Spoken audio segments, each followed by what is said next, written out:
One.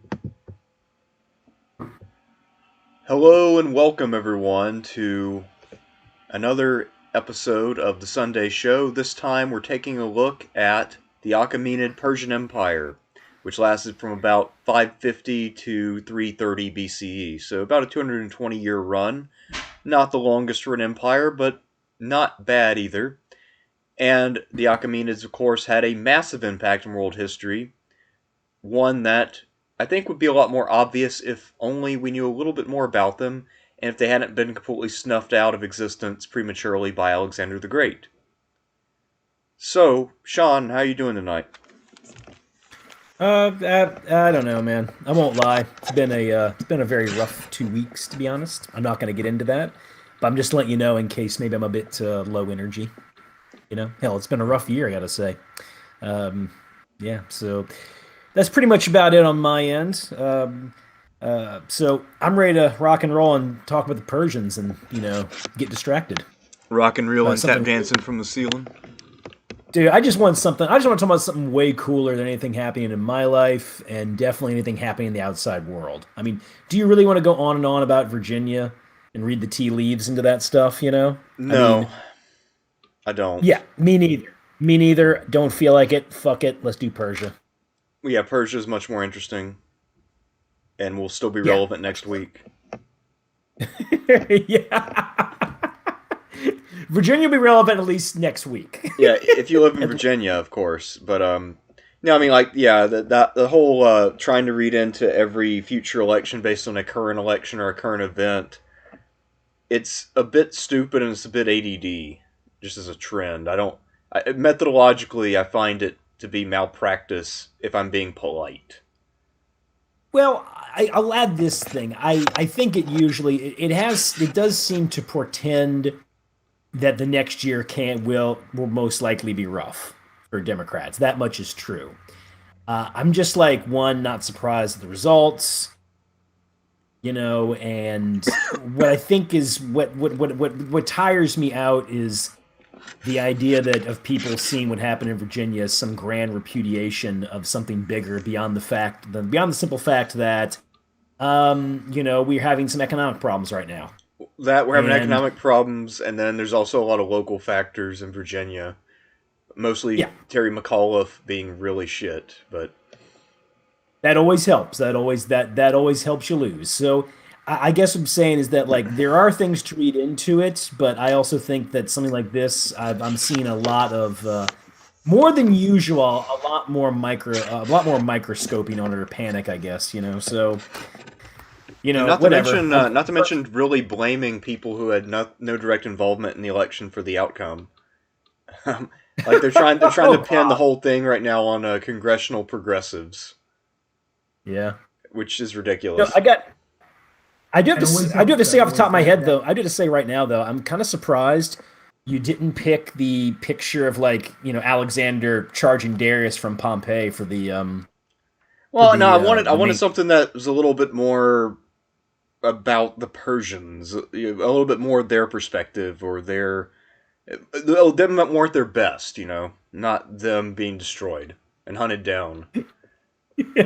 now, now the usurper king getting run down by like the greatest general ever.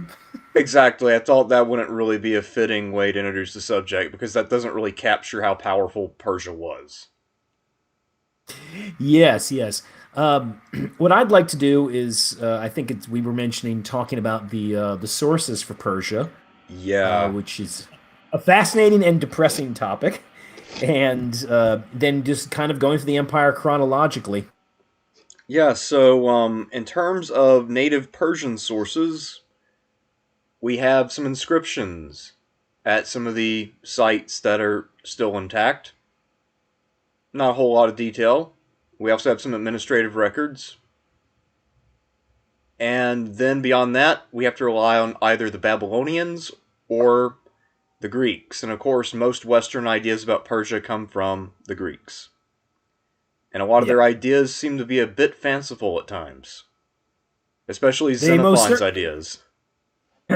they most certainly can be. Although I do add that the book I read in preparation for this is written by a guy named Waters, and I felt like sometimes he was being too critical of the Greek sources. Like I like that he's being critical of them, of course, right? But sometimes I'd be like, all right, guy, that's kind of plausible there, like you know what I mean? Yeah, I mean, so I guess So that's the thing too. Is with the Greeks, the Persian Empire had such a great cultural resonance, and it was such a yeah, looming presence that they could use it as a giant metaphor for some of their philosophical ideas. So, for instance, yeah, Xenophon has the Chiropaideia, which is about Cyrus's rise to power, and it's basically a historical novel with a lot of weird ass details that are definitely not true, such as the idea that Cyrus's father was still alive the whole time he was conquering the world. no, I trust Xenophon on everything. Well, the other detail he had is that in the early days, the Persians were so successful because they didn't rely upon missile combat, so they didn't use archers. They just got in close and personal and tore people to pieces. And once they moved away from that, they became less dominant. But that's how they did their early conquests, according to Cyrus. Despite the fact that all of the evidence of warrior depictions from the area shows a lot of archers in the early period. So Yeah, you know what I would probably extrapolate from that possibly is that maybe the Persians were simply more proficient at hand-to-hand combat at that point that he's talking about. And there may have been a decline later on. That's the only thing I could extrapolate from that, though. well, it seems to 'Cause- be kind of what he's driving at, but also I guess his experience with Persia, famously he was part of the 10,000, and the Greek hoplites kind of marched through there like a panzer division, and the Persians got cleared out every time they tried to make a direct stand. But yeah, Persians don't beat Greeks with in hand-to-hand combat for no, the I mean, most part. there's something about having armor versus not really having armor that gives you a ridiculous advantage. The idea that you can take a Yeah, hit and not die, that helps a lot. unless except in Braveheart for some reason. Well, also According to Game of that Thrones, the movie, later seasons where sword thrust always just go straight through breastplates.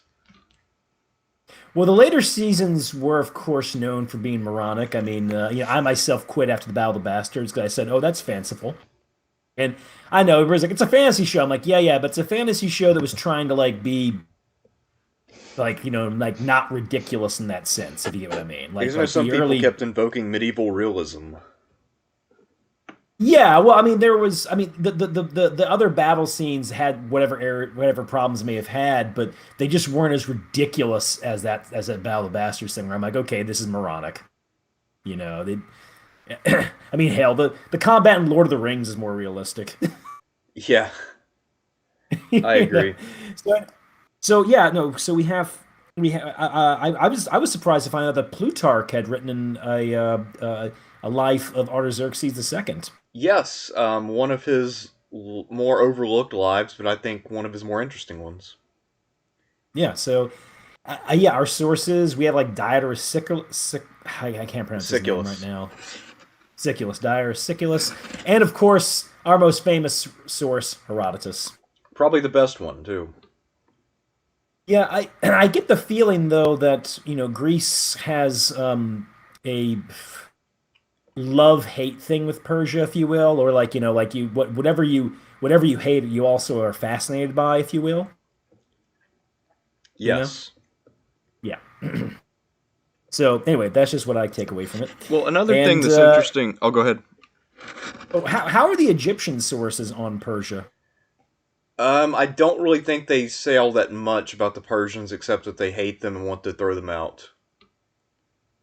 Yeah, it does appear that of all the areas they conquered, Persia is the one that's the most anti. I mean, so Egypt's the one that's most anti-Persian. Yeah, I don't know how many times they actually reconquer Egypt, but it's several. And for some of the rulers that we can talk about, a lot of them, as their major achievement, it's putting down a big revolt in Egypt. Yes, yes. I want to say Artaxerxes the Third. That's his main claim to fame in a lot of ways. Yeah, same thing with trying to think who would have been in charge at that time. I guess this would have fallen under Artaxerxes the First when the Athenians backed an Egyptian pretender in the 450s, and this guy Hmm. throughout the Persian garrison, and then had a little reign before he got crushed.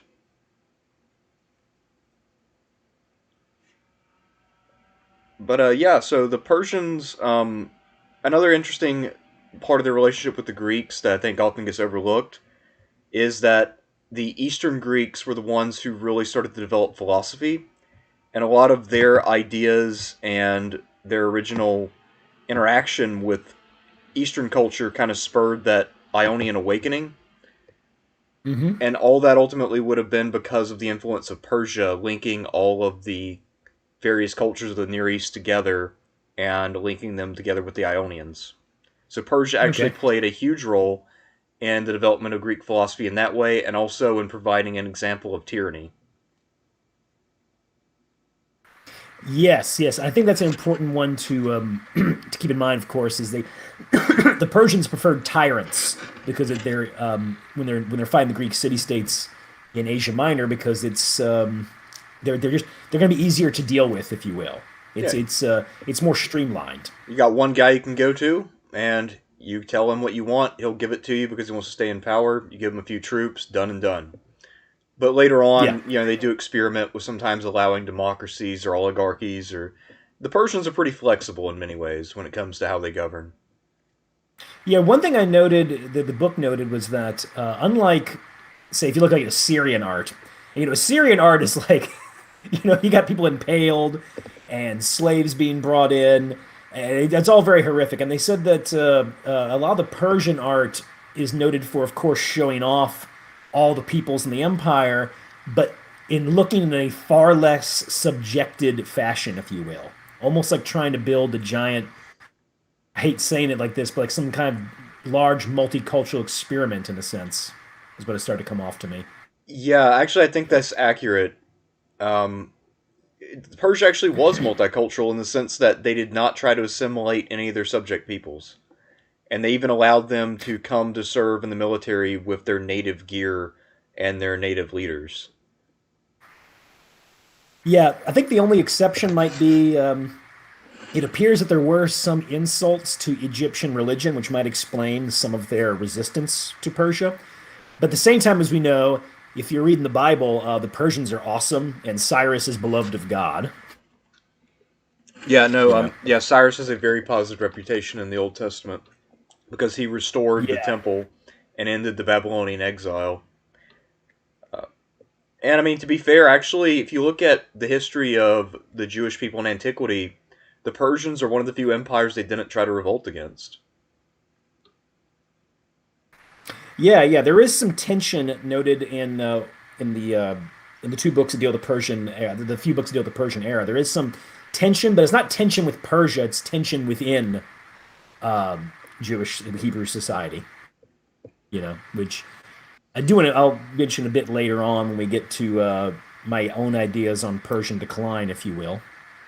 But anyway, do you want to go ahead and do you want to talk some more about the sources, or do you want to get into the big man himself, Um, or talk about what Persia was before the big man? yeah, I want to talk about the early period of Persian history. So, how did civilization spread from basically what's now Iraq to Iran? Actually, it began very early. So, in the period of the Uruk, so this is basically about the second flourishing of civilization after the Sumerians, the Uruk would set up colonies up and down the Tigris and Euphrates looking for more resources because southern Mesopotamia doesn't really have a lot going for it except for rich farmland. So if you have to go further north to find stone or timber or anything like that. And one of the areas they colonized was basically western Iran, a land that came to be known as Elam. And Elam basically has Persian culture or something very similar to it. And then from Elam, civilization spread north and east. And it spread into what is known as Media, and also into what will become Parsa or Persia to its east, which is more nomadic and pastoral. So basically, Persia, Media, and Elam shared pretty similar culture and language for a very long time, but Media and Persia were very late to develop.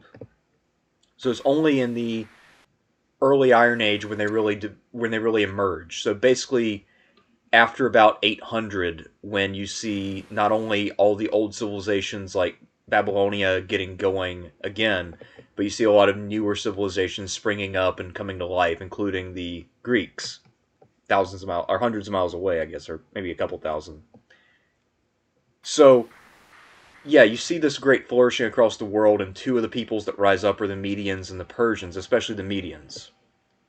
So the Yeah. Medians really begin to pressure the Mesopotamians and the Assyrians, or not the Mesopotamians, but the Babylonians and the Assyrians. One of their second rulers is a guy named Phraortes, and he actually dies in action fighting Ashurbanipal, who's another king mentioned in the Bible.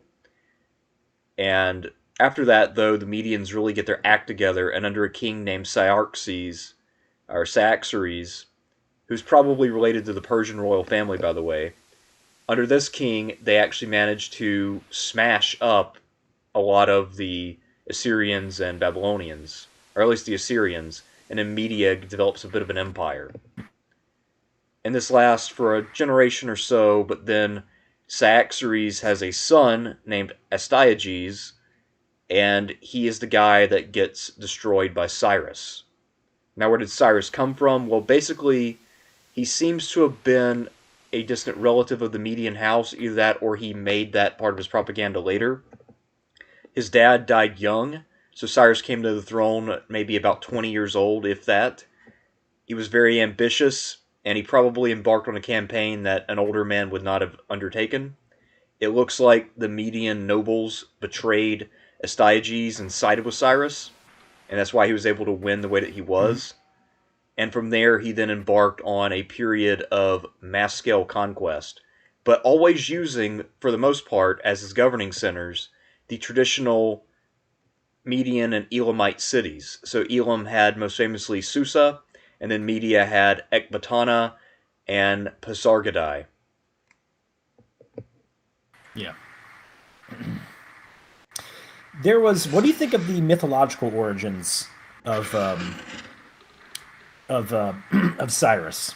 Well, I think that either he or maybe probably Darius after him, even more so, might have extended their family history a bit in terms of making up Well, there's like this ancestors. idea that he was like an orphan or something, and that Cyrus probably maybe he wasn't even his original name, that he had a different name, and he chose the name of Cyrus because it was named after a river near where he founded not Persepolis, but the other city. How do you pronounce them? Paris God or something?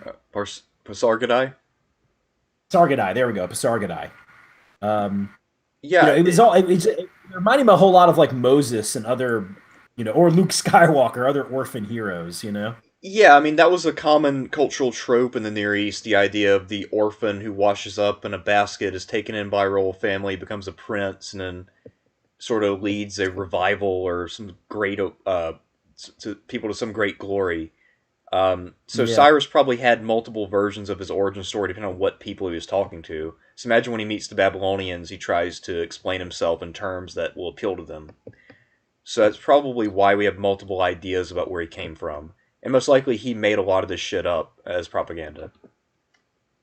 Yeah, or got made up later on as propaganda about him. Like there's a great scene in Last Temptation of Christ where in that version of it, Jesus is alive, doesn't die on the cross at least for a period of the movie, Right. and he runs into what's his name? Oh God, Paul, and tells him that's not what I preached, and Paul's like, it don't matter, I'm in charge now. Essentially, that's what he basically says to him. you know. Nice. Well, yeah, but I guess without Jesus being dead, though, how does Paul have the road to Damascus experience? Um, I mean, well, the movie doesn't quite explain that. I mean, so it's a movie definitely worth watching, by the way. And I'd like to read the book probably too. But no, the point is that what that would insinuate is that Paul had his moment, but it was something else going on, if you will. Well, that part is you'd have to watch the movie to understand. Anyway, the point is that it also plays in the idea that the Christianity that we deal with is more Paul than Jesus in a lot of ways. And It is. even if Cyrus isn't going around saying that, oh, I was an orphan and this shepherd took care of me, and gives you this, he doesn't have to invent the story. It can be somebody later on, of course, Right. to make his life sound even cooler than it already is. Yeah, no, that's true, and we're not sure actually precisely when the family history for Cyrus began. It looks like his father, Cambyses the First, and then his grandfather, Cyrus the First, are probably fairly believable. Beyond that, the Cyrus's great grandfather is a guy named Tispes, and Cyrus mentions him when he lists his ancestors, and he actually put a document out at Babylon talking about this. So we have the Cyrus cylinder, which begins with Tispes, who we now Yeah. think, if he's real, lived around like 650 or so BCE. But then It's later Cyrus. under, oh, go ahead. I was gonna say real quick, the Cyrus he does mention on there is mentioned in Assyrian documents of the time, so we do have corroboration on him. Okay, I did not know that. That's cool. And then the other ancestor that got added later, probably by Darius the First, that way he can create a common ancestor between himself and Cyrus, is a man named Achaemenes, hence Achaemenid dynasty. Yeah. Achaemenes, if he was real, might have lived as early as 700, but I mean, I think there's a pretty good chance he's made up. Otherwise, most likely Cyrus would have mentioned him on the cylinder seal that he created at Babylonia, especially if he's a man of importance. Yeah. What do you know about that Persian epic um, that goes back even further with that? Do you know what I'm talking about? Not right offhand, Uh, no.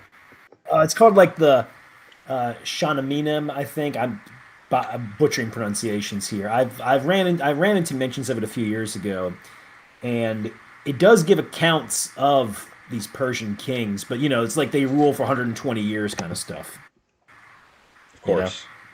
So yeah, so you're getting to real mists of time, if you will. But it does actually give some details in there, like the death of Bessius and a few other things, which could or couldn't be true. It's more of a literary work than anything else. But like we said, we have a paucity of sources here.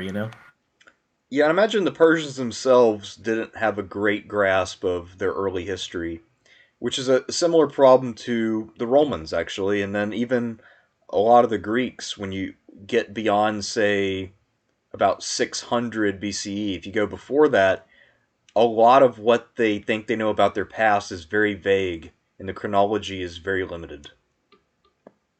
Yeah, and it's also very mythological, like Achilles, if you will. Well, that's usually if you're talking about stuff before about 750. Um, Yeah, but even after that, once you're sort of in the historical period, they're still pretty muddled about exactly what happened or when it happened. They just kind of have gotcha. a vague idea what happened, and that's about it until you get to really maybe 550. And then after that, especially by the time you get to 500 or so, then it becomes very detailed. And the Greeks were Hmm. much more fascinated with recording the details of their history than most of their neighbors. And even they have a lot of gaps in their history. So you can only imagine, you look at a lot of the other powers, such as the Persians, and that problem is a lot worse. Yeah, I do wonder because I was mentioning to you how we have better sources, say, for the Hittites, for instance, which is crazy to me. Well, that's because we Because found all their documents burned in their palaces, in the yeah, clay yeah, tablets. yeah. That's the thing is like, so the Persians were not using clay tablets then. I don't believe so. At this point, they'd probably be using papyrus scrolls to keep records, and a lot of times they would keep them in other languages. They rarely kept stuff in their native language. Gotcha. So yeah, that's a big problem there because I kind of reading through the history of these, like for instance, we're gonna get to Xerxes, the first. There's massive gaps that we know about this man, who's obviously one of the most important ancient rulers.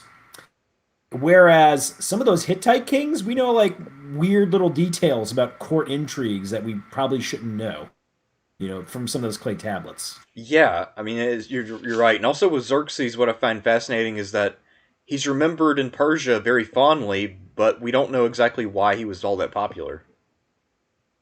Yeah, because we don't have all the stuff. Yeah, we don't really know. We think that he probably built a lot of shit, and he also put down a revolt in Egypt. But I don't know. I mean, maybe he was Well, just a I cool think dude.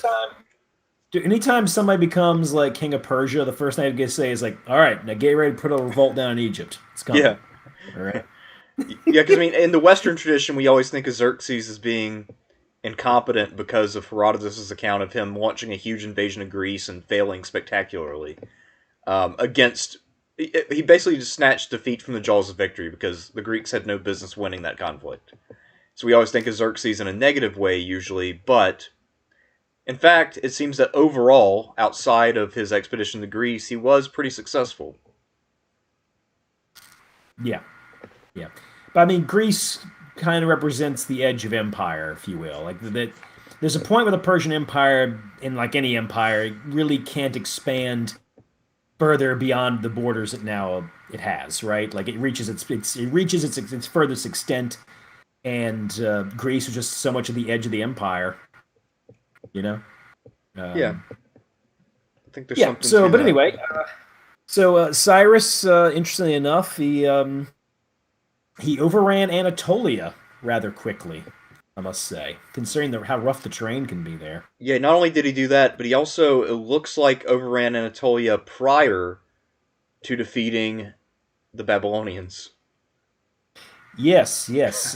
He won when he goes against Babylon, he wins a battle, the Opsis, and then enters Babylon, which Alexander will really later copy. He enters Babylon in a giant pageantry and a parade, which of course Alexander's also, when he does that, he's trying to copy Cyrus, who is this up until Alexander is considered the greatest conqueror who's ever lived. Yeah, and also Yeah. it's worth mentioning that Alexander largely mimics most of the governing structures of the Persians because they work, and he wants a lot of the people in the empire to basically accept him as the next king of Persia for all practical intents Yes. and purposes. Yes. So yeah. So and of course the Book of Daniel talks about the Book of Daniel. I mean, I know it's not exactly a trusted historical source, but it does talk about the destruction of the Neo-Babylonian Empire. You know, um, like I said, in some ways beggars can't be choosers. Even though you got to be careful with your sources here. But yeah, Neo-Babylon didn't last very long either. Really, less than 100 years, if that. Yeah, because they came to prominence after that coalition, which I believe included the Medes and the Neo-Babylonians, and maybe I'm trying to think who else would it have been, but there's another power involved I can't think of. Basically, they all got together and destroyed the Neo-Assyrians because the Neo-Assyrians were being massive assholes, and they alienated all their neighbors. Yes. And you also, so yeah, no, Neo Babylon had this period of greatness, if you will, but of course, remembered in the Bible for seizing a variety of Jewish elites and dragging them off to Babylon, which of course leads to Psalm 137 by the rivers of Babylon. Some people think it's about the Neo Assyrians. I don't think so. I think it's about the actual Babylonians, but that's just me. Um, but anyway, so yeah, this massive empire is toppled rather quickly, really. But it appears Neo Babylon, while they were better to people than Neo Assyria, not by that much, really. Yeah, they also Yeah, did that sort of time-honored tradition of breaking up people groups and relocating portions of them from one area to another to prevent revolts, which is why the Babylonian exile of a lot of the Jewish people from Judea happened. yeah. It was Well, I gotta actually ask. a pretty well-known practice even by this point. I think the Neo-Assyrians might have pioneered it, but I don't know for sure.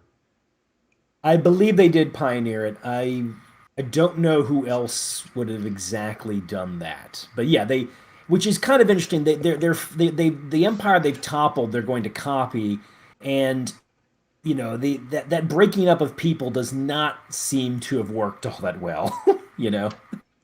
Well, it Um, worked out for Persia pretty well because that's how they were able to win such favor with the people they liberated.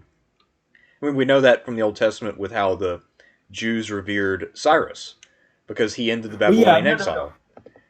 Well, but, I mean, the Persians could, of course, when they wanted to, put you to the sword. Oh, sure. Um, but they really didn't break up peoples, did they?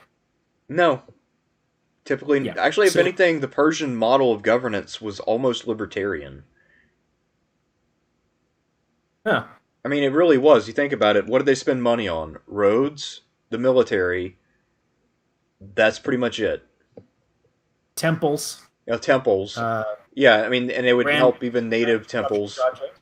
Do what? Grand construction projects. They're gonna have a postal system that's gonna be operative, pretty effective. Yeah, it's part of the road network.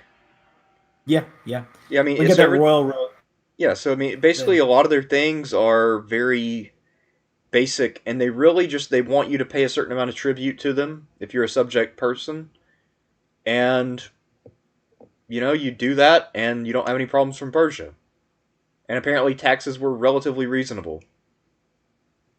yeah, the other thing they do too, as well, is there is, and I know some of that might be your sources overstating like Eastern opulence, if you will, but I think one of the reasons sources overstate that is because the East is just wealthier, if you will. Um, but it does appear that the Persians, at least in Persepolis, which if I'm not mistaken, Persepolis is not a particularly big city, right? It's mostly just an administrative capital, correct? Yeah, it's mostly just a big ceremonial and administrative center, although maybe a little bit more ceremonial than administrative, even, because the Persian kings Gotcha. would move around between their grand cities. So in the heat of summer, they'd move to Yeah. Ecbatana, which was cooler. Yeah, I noted that. I was interesting though because you have the one that I can't pronounce the name of. I'm sorry, the Parasad. Is Uh, that it? Pasargadai. Pasargadae. Okay, good. Pasargadae, which is the one Cyrus founded. Persepolis gets built up by Darius the First. You have Susa, the one you just said, Ecbatana, and I think Babylon is the other one, Yeah, right? Babylon's the other really big one that they Yeah, so really make use they of. do kind of move between those five, but it would appear that uh, Persepolis was the kind of city that it was also it just it seemed like a lot of people had money per capita, if you will, because the kind of people living there are going to be involved in ceremony and government functions, if you will. Yeah, this is basically for the Persian elite and pretty much no one else. And I think there might have been, I mean, we don't know the exact laws Persia had, but I want to say I read somewhere that Persepolis, the reason the Greeks called it that, we actually don't know what the Persians called it, but the reason the Greeks called it that is because only Persians were allowed there. So it Interesting. literally was a city of the Persians. Okay. So, what do we And, got here? So, Cyrus is going to, oh, as while you were we're saying talking, earlier. Okay, oh, sorry. while we're talking about Cyrus, I guess we should talk about his conquest of Lydia. Yeah, go ahead. So famously, he came as Cyrus was conquering the Medians. King Croesus of Lydia decided to intervene because he saw an opportunity, and so he asked the oracle at Delphi if he should intervene and fight Cyrus because he thought Cyrus would be a threat. He saw this guy as a man of capability who had a lot of ambition. The Greek Yeah. oracle famously told him, "If you go south of the Halys River, you will destroy a great empire." And Croesus thought, "Oh yeah, I'm gonna kick his ass." So they go and fight a big battle. It's a big draw, and Croesus retreats home.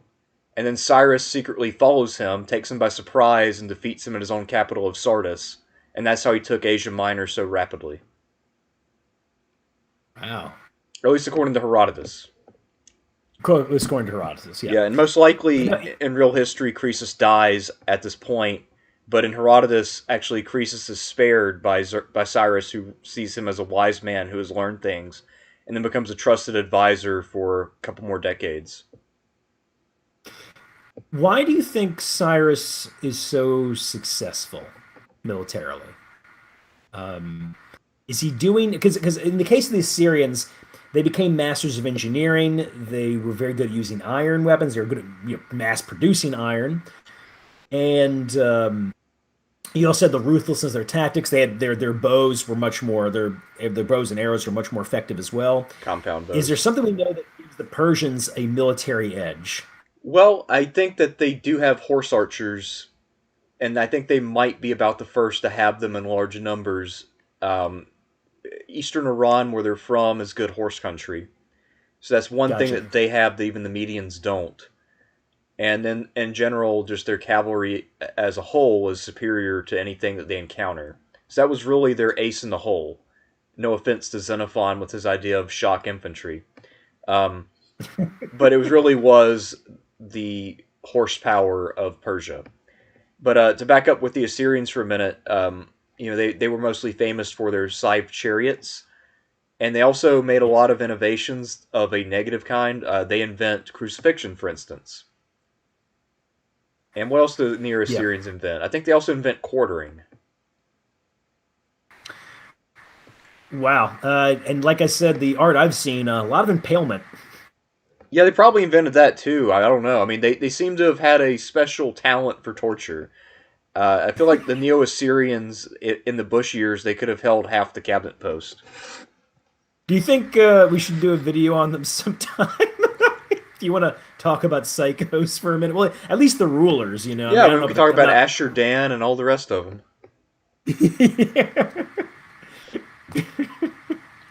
Oh man. So okay. So Cyrus probably had. I mean, in addition to himself being a very effective commander, and having very good administrative and government policies, militarily, he is using an excellent cavalry force. That and remember also Of with the course, Medians, Cyaxares really got mastery of sort of what we might think of as combined arms. Combining archery with infantry and maybe some horsemen. So with yeah, Cyrus, he adds an effective young general to that and a far superior cavalry contingent. And then he starts gotcha. integrating conquered peoples into that. So with Cyrus, he basically just takes what his distant relative, well, I assume he's a relative, maybe this is a fictive kinship, but either way, he takes what this relative had developed and basically does for that system what Alexander did for the army that Philip built. Hmm. Except maybe he did more alterations probably, but still. Um, Yeah. I think comparable in terms of just a system waiting for someone who can really make it sing. And you want to go over Cyrus's death right now? Sure. Because it's kind of interesting. Because there's many versions of his death. Uh, the probably the most interesting one is where is where his body is where after he's dead, he is decapitated and his head dipped in blood.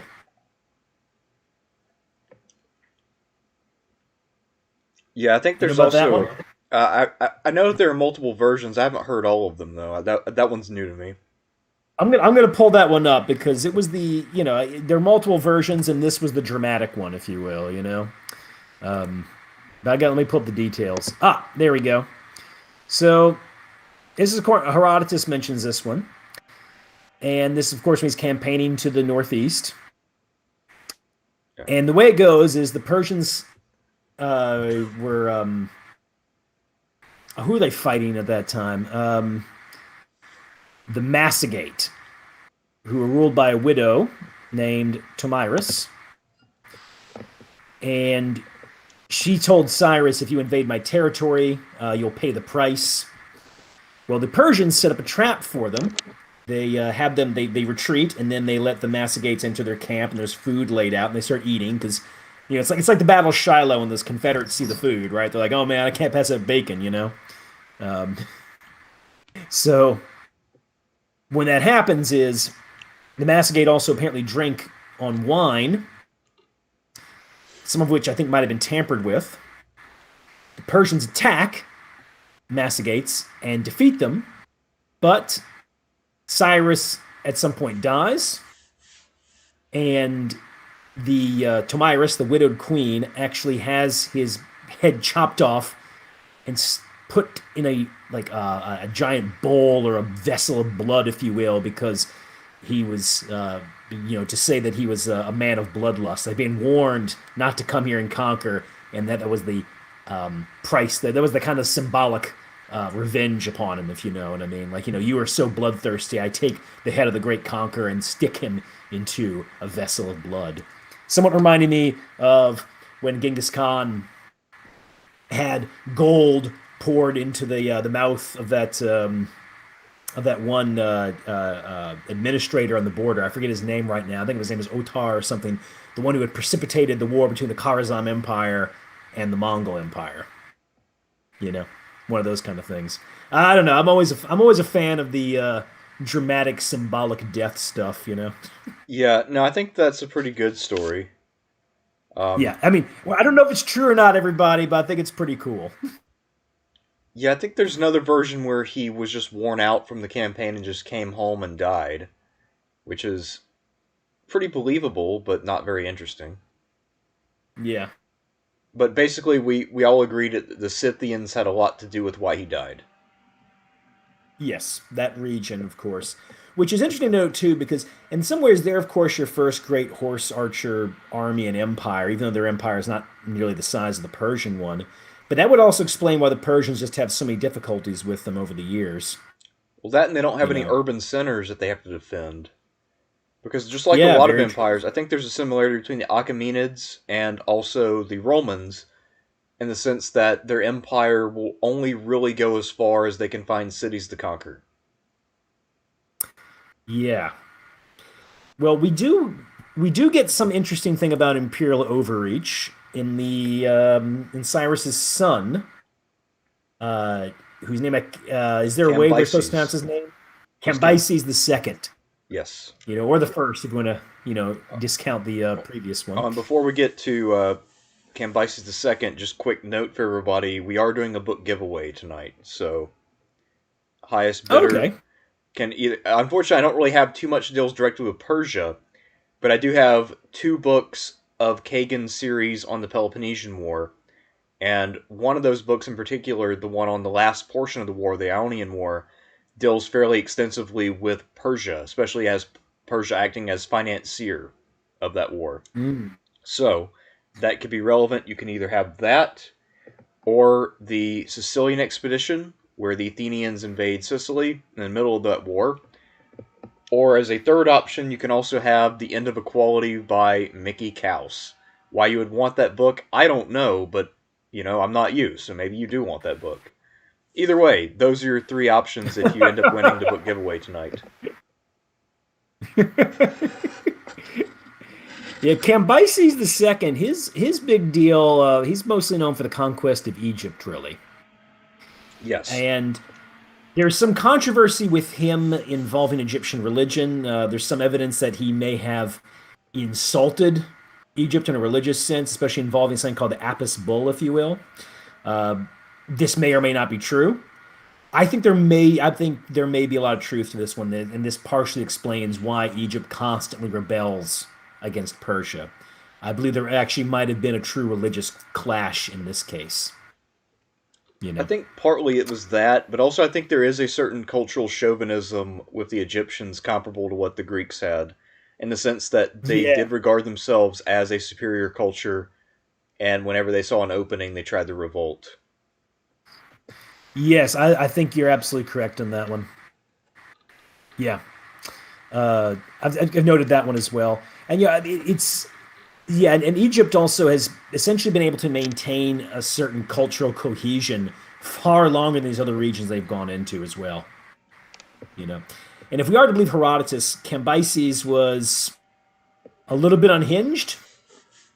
Uh, Apparently, he launched an invasion of Ethiopia that was a complete disaster. Um, but because of the marching through the desert and everything, the army is essentially destroyed that way. There's another thing about he also launched an attack into what is today Libya, and part of the army was lost in a massive sandstorm as well. Now, once again, how reliable are these things? A bit debatable, but the Libya and Ethiopia would be difficult places to conquer, both due to the terrain and, of course, I mean, does Libya even really have cities at this time? I think there's a city near Benghazi, what is today Well, there Benghazi. are some Greek colonies along the coast of Libya, but basically only in the areas where you have a lot of groundwater. So it would be few and far between. The best way to conquer them would be an army-navy combo. So if you just sail along the coast and stop in at various cities along the coast, then you could conquer that area. It is doable. So that operation is much, much more plausible than the Ethiopian campaign. By the way, I got to give a useless personal aside here. I did a few years ago. I had a Libyan Lyft driver, and he said, "I'm from Libya." I was like, "Oh, what city?" He's like, "Oh, you never heard of it?" And he says like Tobruk, and I'm like, "Well, I've heard of Tobruk." Yeah, I've heard of Tobruk too. That's a famous battlefield from World War Yeah, II. but I bet you they tell the guys like, "Look, I looked over too many Rommel Africa Corps games." to Yeah. not know where Libyan cities are, like Bardia. Yeah, no, so So anyway, yeah, Libya could be done, I think. The problem with Ethiopia is basically to really have a shot, you would need to also put a fleet into the Red Sea, I would think. And even then, yeah. that's going to be a massive undertaking and probably a waste of resources. But yeah, Cambyses, whenever I hear the narratives about ancient rulers being insane, I'm always a little skeptical, especially if that ruler ended up getting killed, murdered.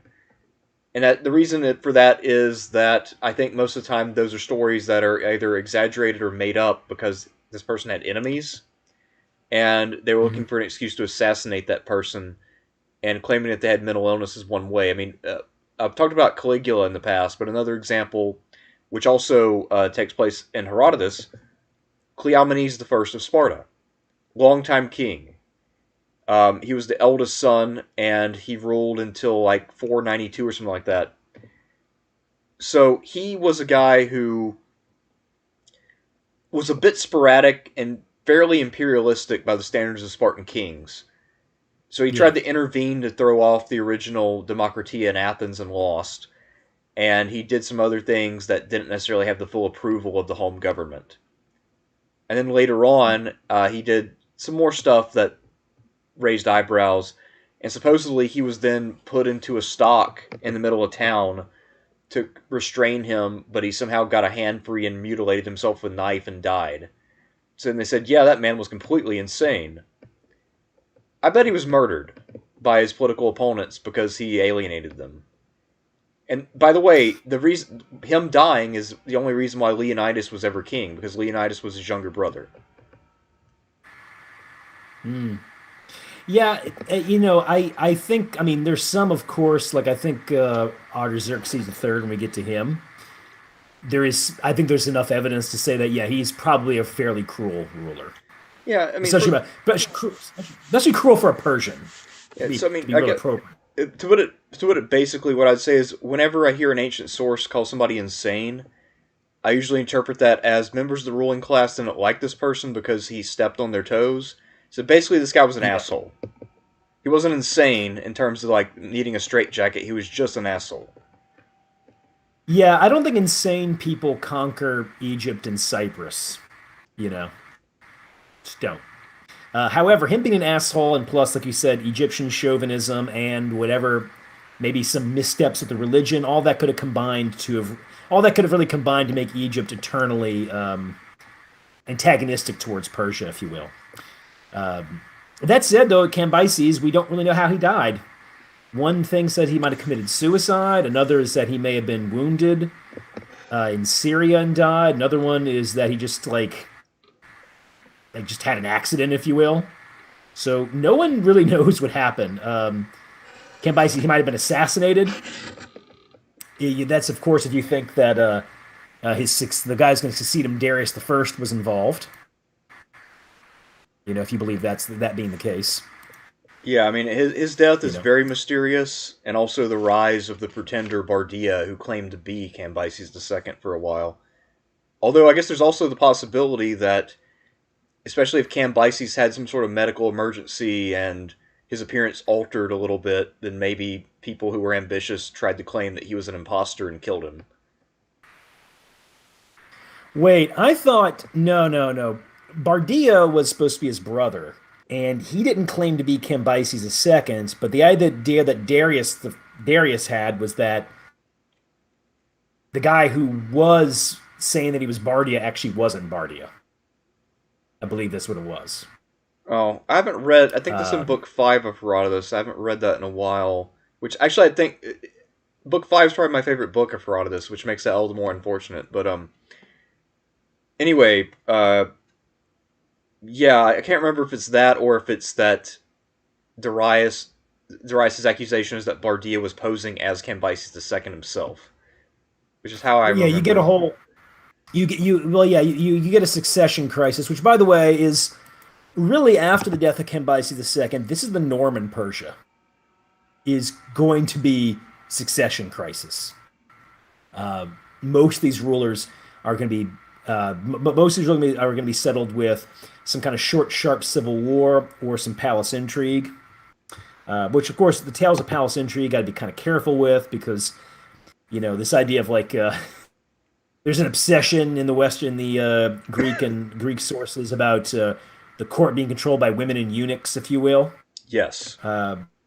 Yeah, which doesn't mean they weren't important. In fact, I would say probably were very important, but might be overstated in some cases. But it should be noted that with this, the trim with Persian kings is going to be succession crisis, lots of court intrigue, and occasionally a civil war. But it seems the civil wars that would be fought were pretty short and sharp. Nothing on the scale of violence of something like the Russian Civil War, or anything like that. Or some of the Roman ones, for instance. Yeah, I mean, these were basically they were a little bit bigger than palace coups, but they weren't full blown mass mobilization wars, except for one that we'll get to later. Yeah, that's actually we have a good source on that one overall. Yeah, we have a very good source on that one, and that one was the exception to the rule because that was basically half the empire fighting the other half. But, or at least a sizable army taking on one section of the empire. There's a lot of evidence that we'll get to him when we get to him. Yeah. Anyway, but no, Darius the First, and he, there's that relief that of course celebrates his victory over Bardi and the usurpers.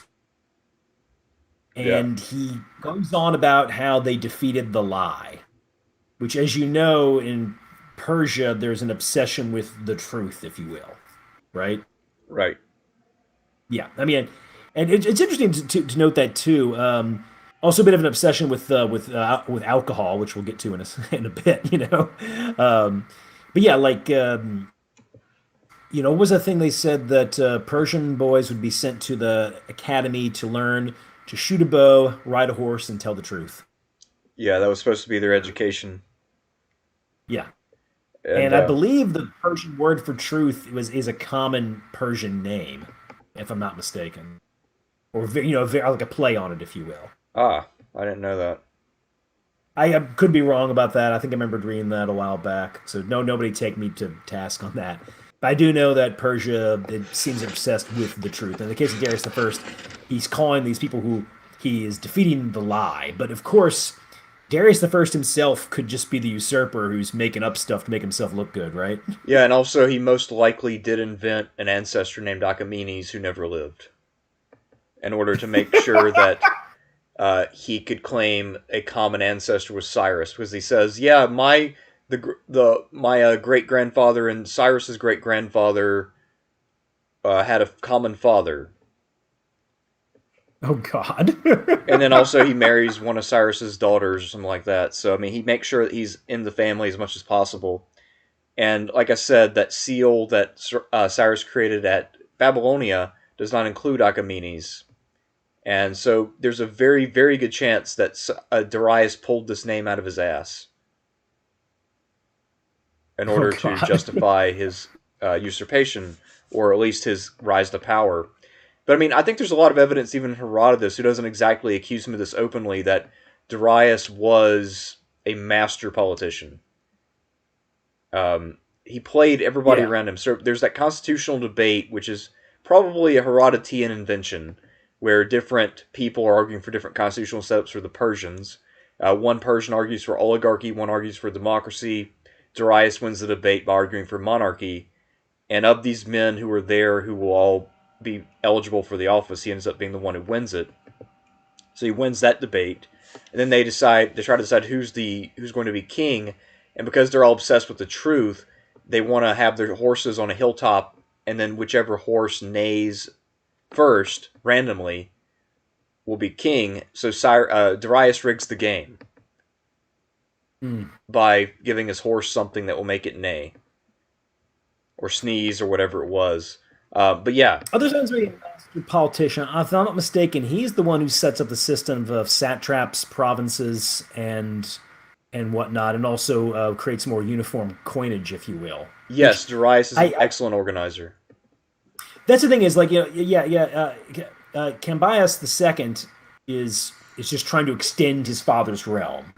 right? And also by taking Egypt, which is this old kingdom or at least old civilization, if you will, uh, which is very wealthy too.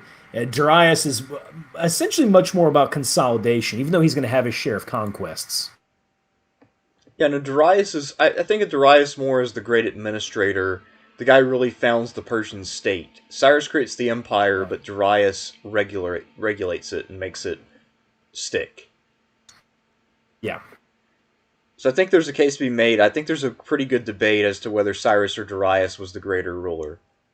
And hard to choose there. I mean, that's kind of a 1A, 1B situation.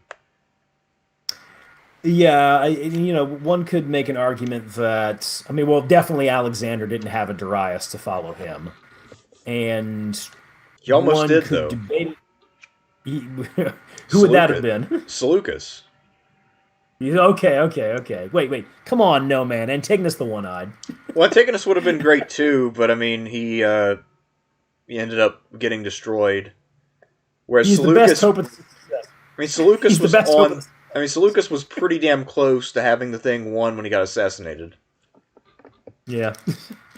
And one could make an argument that Genghis Khan didn't quite have anybody of Darius' stature. I mean, I think Ogedei is underrated as a ruler, but Darius, like you said, is the one who's going to make this thing stick, if you will.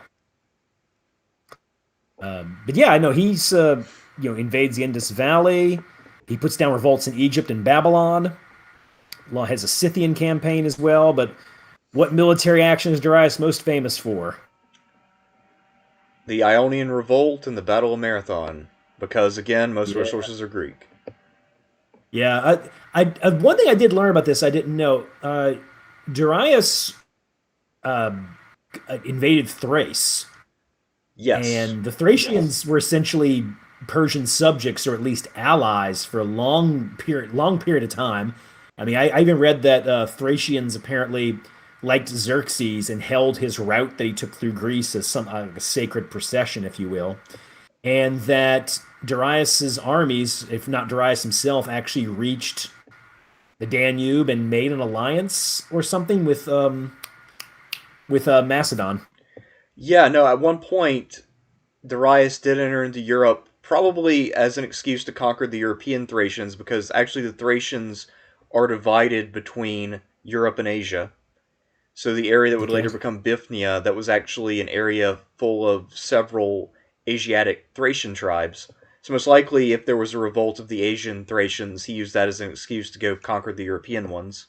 Kind of like how Caesar justified going to Britain, because some tribes had a presence in both Gaul and Britain. So he did that. He met the Macedonians and he went north to the Danube. And he fought the Scythians a bit in Europe as well. So yeah, Darius did have a pretty far-reaching campaign. I think it's telling, though, that if you think about the general state of Greek power, that he thought that going north made more sense than going south. So at that early stage in his career, because I think this is still, around 510 or so, so this is fairly early in Darius' reign, relatively speaking, because he only comes to power in 522, and he rules until 486. He did not think it worthwhile to go south to the Greek polis. He instead goes north. So whatever the pretensions of the Greeks are about their importance and how the Persians were obsessed with them, apparently not. Because he could have equally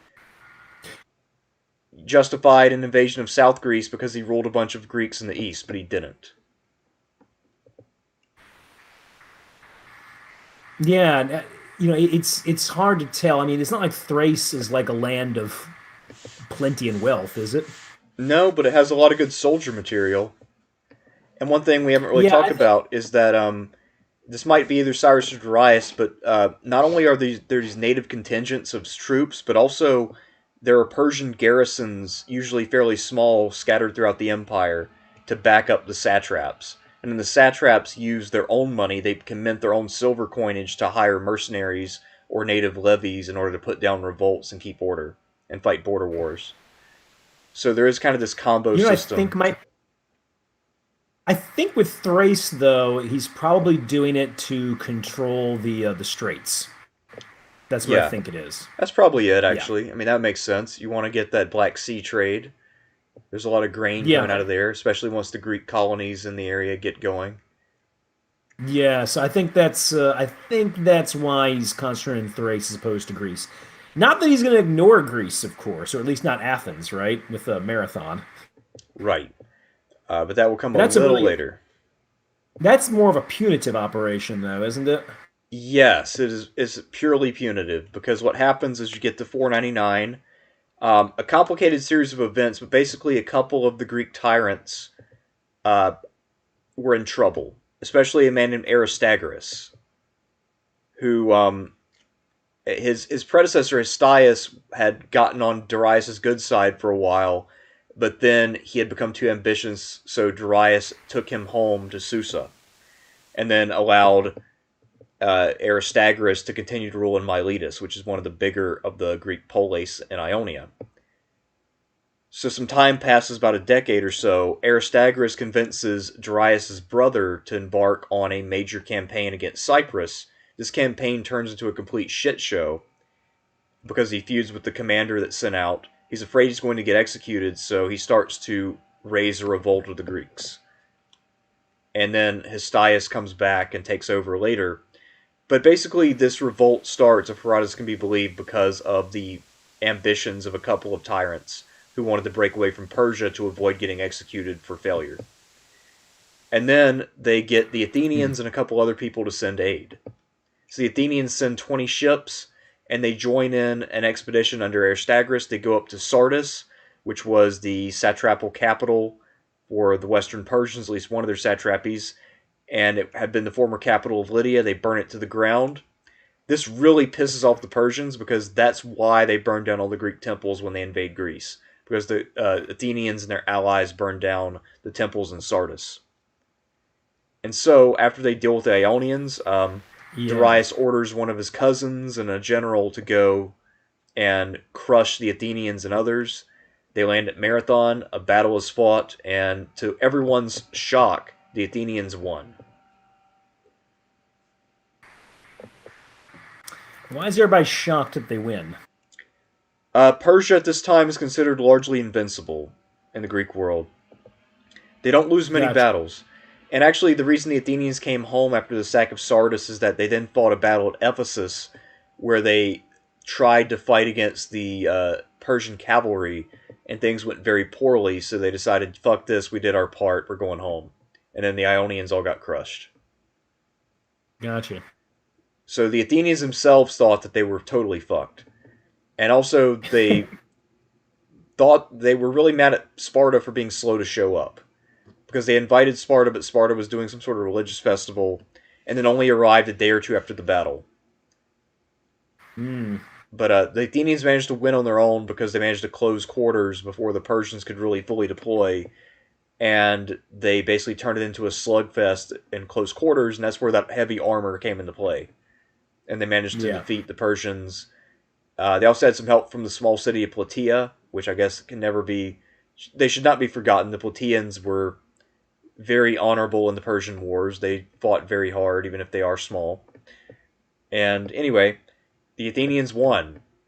And it's not clear how Darius took this, but his successor would think, I can one up my dad. If that is yes, yes, if that is to be believed. I mean, Xerxes, of course, had other things to deal with too. Oh, He yeah. wasn't like he didn't just. I mean, he took he took he when he became king, he didn't immediately invade Greece. No, He spent a period of consolidation, and we were saying earlier, like building quite a few things. You yeah, know. Xerxes was a fairly careful planner, and he also built up a fairly because he knew that Greece didn't have a lot of logistics, so he built up a massive army and navy to go into Greece and planned his Yeah. campaign fairly carefully. And guess what? Guess where Xerxes had to put down a revolt? Egypt. I think this was Yeah. after. Was this before or after? I don't remember. No, it's before. Okay. It's before. Yeah, so Xerxes has to deal with the Egyptians, he also has to gather a fleet of probably like 1,300 ships, which took forever, and he has to build up an army. Now, here's where we get into some weird numbers, and this is probably Herodotus' Wait. worst passage. Oh, go ahead. Yeah, wait. I just have one thing I want to ask real quick, just while it's on my mind. How much of a fleet did the Persians have before Xerxes? Do we have any idea, really? Well, if you're talking about a native Persian fleet, it's kind of like the native Spartan fleet. It's basically zero. But Right. they do have fleets from Egypt, Phoenicia, and the Ionian Greeks. And between those three navies, that's a lot of fucking ships. Okay, but what I guess what I'm trying to say is that they get fleets from these people, but Xerxes is the one who's going to build them up as a massive naval. It's trying to build a massive naval power overnight, right? Yeah, so they're also Or trying no, to it's coordinate together, and they usually don't gotcha. work together. Gotcha. And also, I imagine, yeah, they have to coordinate. They have to build more ships. Okay, gotcha. And yeah, that's going to lead to problems because probably some inexperienced crews as well. But anyway, going into the numbers, I just wanted to ask if they had much of a fleet before that. Yeah, so Herodotus tells us that Xerxes invaded Greece with 2.3 million men. And then he lists all the various contingents. He basically lists people from all over the empire. I'm with the people who think that whatever Herodotus found was some sort of document detailing all of the potential forces in the Persian Empire. So all the reserves, all the men that they could potentially call up. And most likely the invasion force of Greece was maybe 300,000 to 500,000 men at the very outset. And even then, that's a huge army May for this period. Yeah, the book I read said probably 50 to 200,000 with with numbers in the smaller range being more likely. It has to be But way more than 50. Also, if you're including the fleet itself would still be multiple thousands of men. I mean, because you think about like the numbers involved in those Fierce Punic war fleets, none of them are as big as this one. So the fleet alone is probably 100,000 men at least. I was gonna say I thought the number he gave, no, I thought he was trying to downplay Persian numbers too much. I mean, it's obviously a large army. Yeah, it's a large army, and Herodotus claims that they drank the rivers dry, which I think a lot of people have thought is an exaggeration. But if you think about it, Greece is not super well watered. So if you do have a massive army with a bunch of horses and pack animals, and they arrive at a fairly small stream or creek or even a small river, you can probably see the water level dip. Yeah. It's probably not that exaggerated. And as far as that fleet goes, the big problem with that, having 1,300 ships, a lot of whom can't communicate easily with others, is that there are a lot of areas on the coast that don't allow for full deployment. And also, anchorage for that many ships at one place is very fucking hard to find, Mm. which will be a big problem. And a lot of those ships will end up being sunk by storms. Actually, about half of those ships will go down due to storms. And that's what evens the odds and allows the Greeks to have a chance at Salamis. Otherwise, they were just got overwhelmed by the numbers. That and the Yeah. Greeks also undermined the Ionian Greek morale by posting a bunch of messages asking them why they were betraying their own people. And then also sowing discontent because they would put messages in Greek that only the Ionians would read, and they'd say, if you want some good water, when you beach here, go to this spring. So then the Ionian Greek crews would always find all the good water and food, such as it was available, and the Phoenicians and Egyptians wouldn't, and then they'd get pissed off about it. And they would Oh assume wow. that there was collusion, so that also played into poor morale. Gotcha. In a way, it was collusion. That's exactly why Themistocles was putting these messages up, is to sow discontent.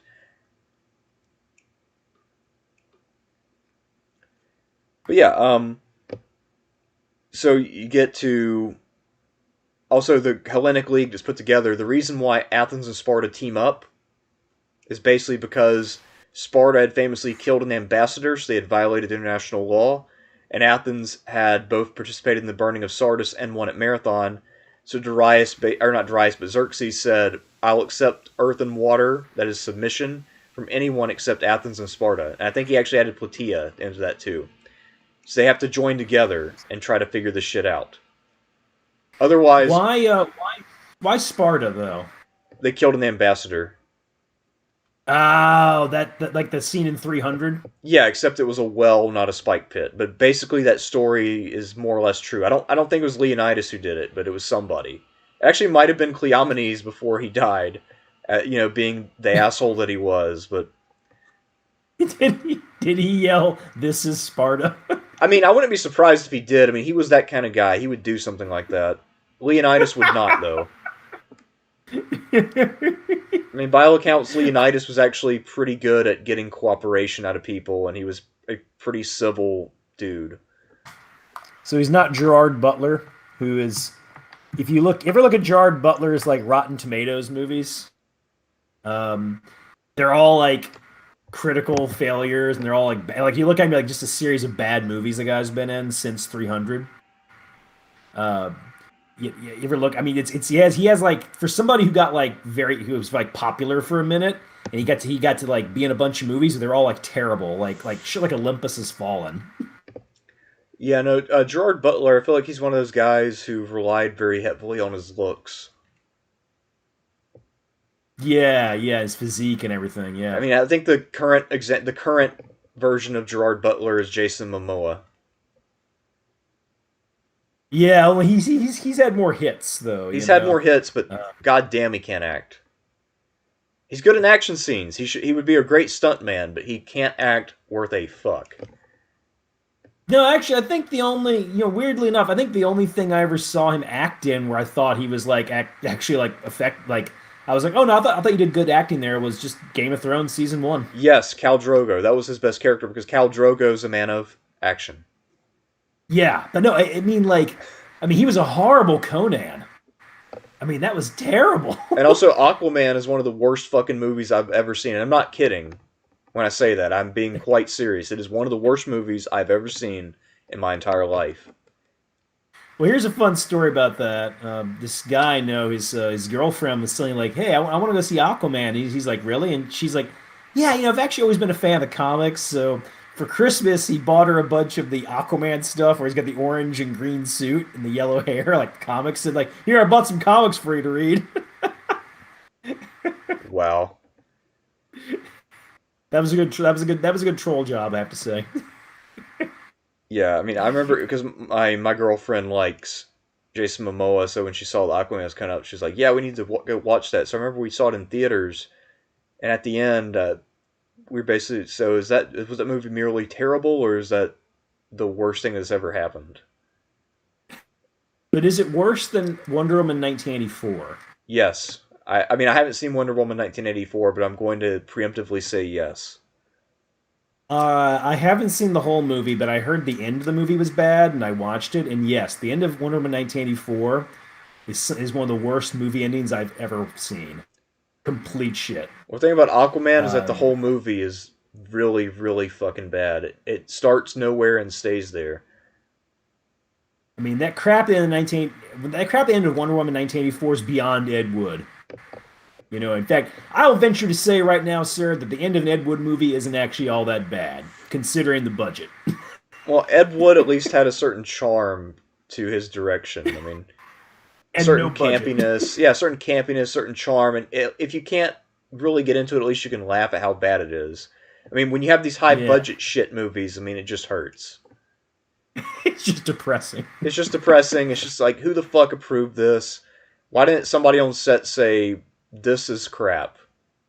Why didn't someone in the editing room say, "This is crap"?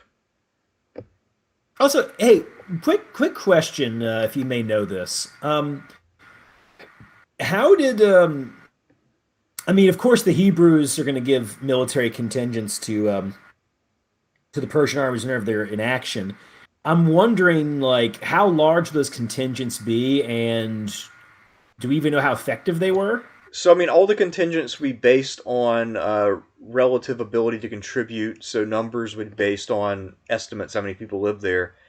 Now, most likely, given how the Persians typically did things, I would imagine they would consult the local elites and the satraps when they're trying to determine this. But most likely the Jewish contingents would be rather small because Judea was not very heavily populated. I mean, most of it was kind of like a rural backwater. Jerusalem's the only city, and it's not a very big city.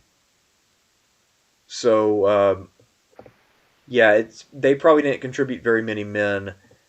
We do know from Herodotus that there were Arabs in the army, but most likely they were fairly few too. But most likely Herodotus thought that they were interesting just because they had those curved swords and they wore what would have been Gotcha. a weird garb for him. But mostly it seems like he Yeah. just talked about the people he found interesting. So apparently, however the Jews were equipped was not very unusual. Probably not very different than the Phoenicians, who of course are very closely related. So probably just your typical Gotcha. sort of standard armor and sword. Okay. But yeah, so once Xerxes gets going, the Hellenic League forms. It's a very haphazard affair. Sparta has to be the leader because they're the most prestigious power. They contribute the most men on land, and they also have the best reputation in Greece, so they're more likely to pick up allies that way. But the problem is, if you have Sparta on your side, Argos, which also has a large army, will refuse to join because they hate Sparta. So Argos is already out. So you get all of Sparta's traditional allies. You get Athens, you get Plataea, you get Phocea, and you get a few of the Boeotians, but not Thebes. Yeah, And Thebes goes with the Persians. yes, And what does Argos do? They just neutrality, I yeah, guess. they go neutral. Okay. So, and also the term that the Greeks used to describe people who sided with Persia was Medizing, because the Persians, I forgot to mention this earlier, but the Persians, when they created their ruling class and their army, they didn't make much of a distinction between Persians and Medes. So there are a lot of Medes who are in high positions of power throughout the empire. So because of that, the Greeks get confused and they don't really know the difference themselves. So they refer to the Persians as the Medes, and they say anyone who goes on their side is Medizing. Yeah, I noticed that, and I mean some of that's also because isn't there evidence that Persia originally was kind of a client state of the Medes until Cyrus, defeats the Medes? Basically, yeah, it looks that way as if Persia was sort of a satellite or a client kingdom, and then basically Cyrus used his relationship with that family to just come in and take over. Maybe the generals and media had lost faith in Astyages, but either way, Cyrus takes over and then merges the two effectively. Um, so yeah, we get to the Hellenic League is trying to stop the Persians. They originally try to stop them up in Thessaly, but that operation goes nowhere because they're outflanked. And supposedly the king of Macedon at the time, Alexander the First, warned them about that position, so they got out of there. And they don't make a stand until Thermopylae, which is basically central Greece. And then so they have the army at Thermopylae, fleet at Artemisium. This lasts for 3 days. Famously, of course, on the third day, a local herdsman showed the Persians how to get around. Leonidas and his Spartans stood and died while the other Greeks escaped. And after that, the Greeks fled south of the Isthmus of Corinth and abandoned Attica and Boeotia. So now the Athenians are very antsy. They're threatening to go to Italy and relocate if the Spartans refuse to march out and fight to reclaim central Greece. And eventually, at this time, while this debate's going on, before they can withdraw to the Isthmus with the fleet, the Persians arrive and attack them at Salamis, which Herodotus says was by design of Themistocles. So in these narrow waters, the more organized Hellenic fleet, more culturally cohesive fleet, the with heavier ships, by the way, because while the Egyptian and Phoenician ships could probably sail better than a lot of the Greek ships, in an actual fight, the Greek ships had thicker hulls, so they could take more hits, and they usually put more men on the decks. And Yeah. this battle would have been mostly deck fighting rather than ramming, because really you have to be very goddamn good to do ramming. So it's only when the Athenians have had a fleet for a while and when they're basically a professional navy they start doing that. So in this early period, this is more sloppy deck fighting.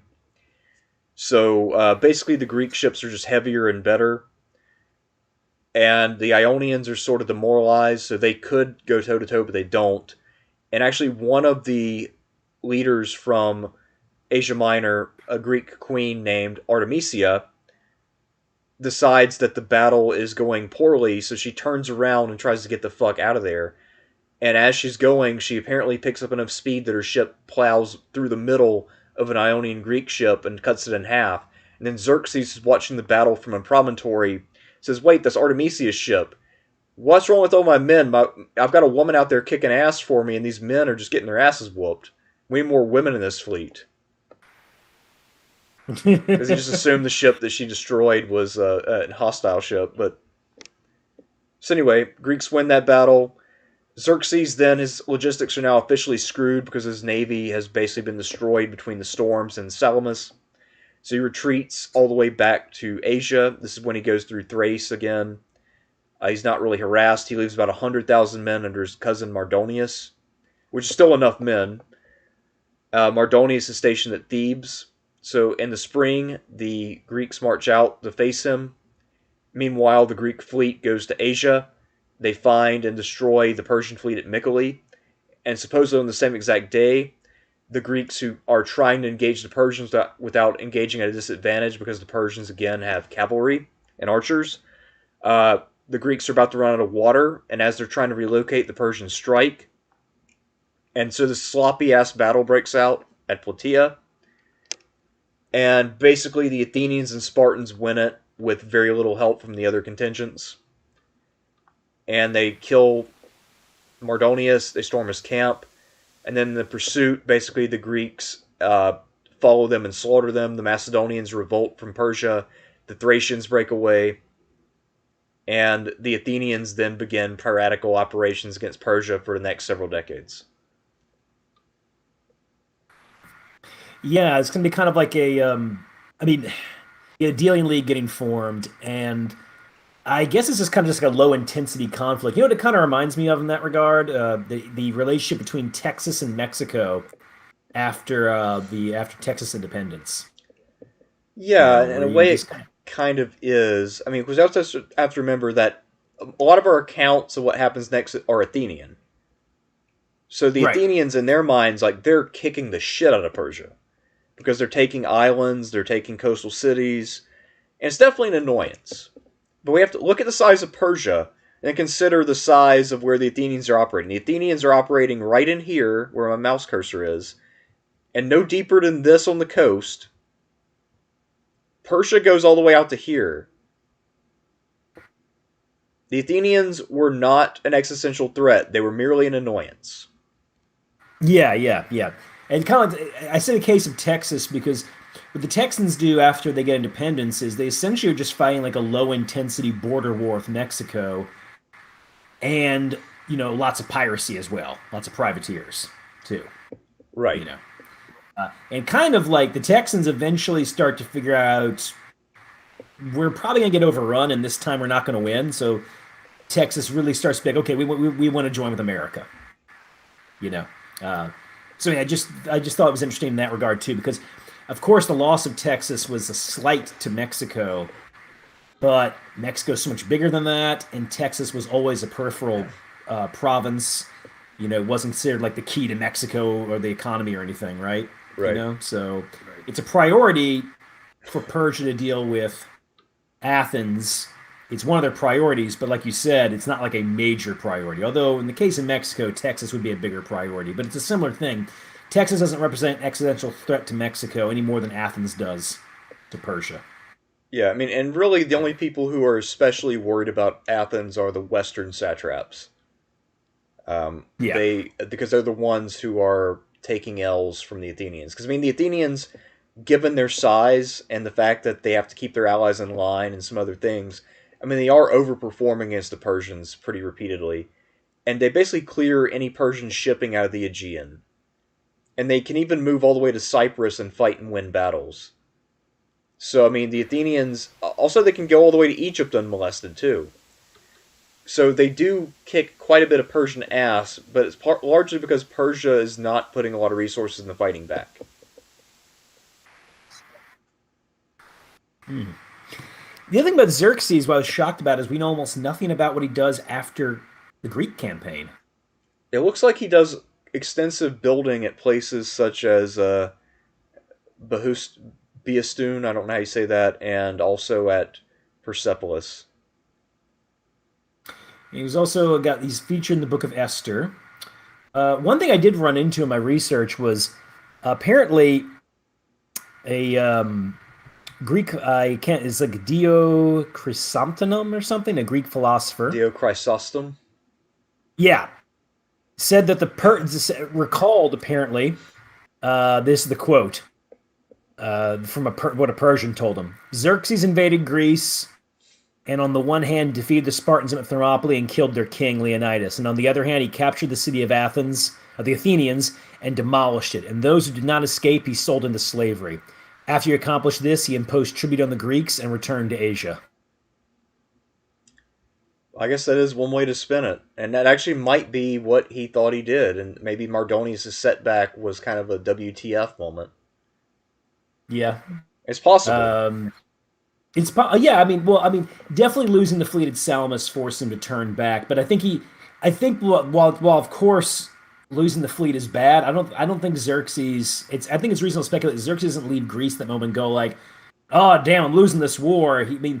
He's probably more like, we've already had some success here. We've had a setback, but we're coming back. And then, in that regard, one could say Plataea, it's not as discussed as the other battles like Marathon, Salamis, and Thermopylae, but Plataea is pretty damn important in that regard. Yeah, because there's really no reason why Mardonius could not have continued to hold central Greece with his large army. And if the Greek coalition led by Sparta and pressured by Corinth to be defensive had decided to go defensive, well, their position's untenable, completely untenable, in the long run as long as Persia gets fleet later. And then Athens definitely would have made good on their threat, and they would have left en masse and gone to the west. Yeah. And that would have been half the Greek fleet gone right there. Not to mention a whole lot of hoplites, too. So, yeah, no, if Mardonius had managed to avoid the Battle of Plataea, then, yeah, eventually, most likely, the Persians would have won a settlement of some kind or other. This leads me to another question when I asked before we get to Xerxes' death, if you will. The comment I gave you was about them selling him into slavery. There's always this impression I've gotten that the Persians were not as big into slavery as other ancient Near East powers. Is that true? I mean, obviously slavery is legal and it's around, but are they less, for lack of a better term, to put it, into slavery than other Near Eastern empires? I mean, obviously the Neo-Assyrians are all about it. Well, so that's a very debatable thing. I've even read somebody who tried to claim that the Persians didn't allow slavery, which is definitely not true. Because the Persians, again, do not intervene in local affairs. They basically let local elites who pay taxes do whatever the fuck they want. So if those people want to own slaves, and the Ionian Greeks did, among other subjects, well, guess what? That's fine, as long as the money's coming in. Yeah. So far as I can tell, though, the economy of the Persian people itself was not really based on slavery, the way that, say, the Greeks or the Romans were. So, got you. So Persia itself. Yeah, Persia itself seems to have not really had slavery, as far as I can tell. So if you look at the Persian homeland, if you're in Egypt, Ionian Greece, or Assyria, then yeah, there's gonna be slaves as much as any other time, probably. Yeah, that's my read of it, at least. I don't think the Persians, because of their sort of nomadic, rural setup, really had a need for slavery, and it also looks like Persian people in general did benefit from the empire. So even fairly common Persians could gain some benefits from this empire. So in a way, I guess their version of it, you could call it slavery, but it's a little bit more similar to what Sparta has, where they kind of exploit these other people around them as a whole. But there aren't any like private slaves, if that makes sense. Okay. Yeah, I can see. Okay, maybe. Like Sparta owns all their slaves in common. I mean, they're not slaves or helots. But that's kind of okay. Because they're kind of they're owned by all the Spartans as a collective. Gotcha. But yeah, I think that's if you're talking about the Persians practicing slavery in any sense, that would be what it would mean. And of course, the Greeks say that to be under the Persians is slavery. But what they mean by that is that they, the elite of the Greeks, are not able to make decisions at home. Because again, a lot of this rhetoric about freedom and liberty that we see in the ancient world, a lot of it means aristocrats not being able to rule. They're not talking about liberty in the modern sense or freedom in the modern sense of everybody has rights and everybody can participate in politics. What they mean is I can't participate sufficiently, so I'm angry. That's what they mean.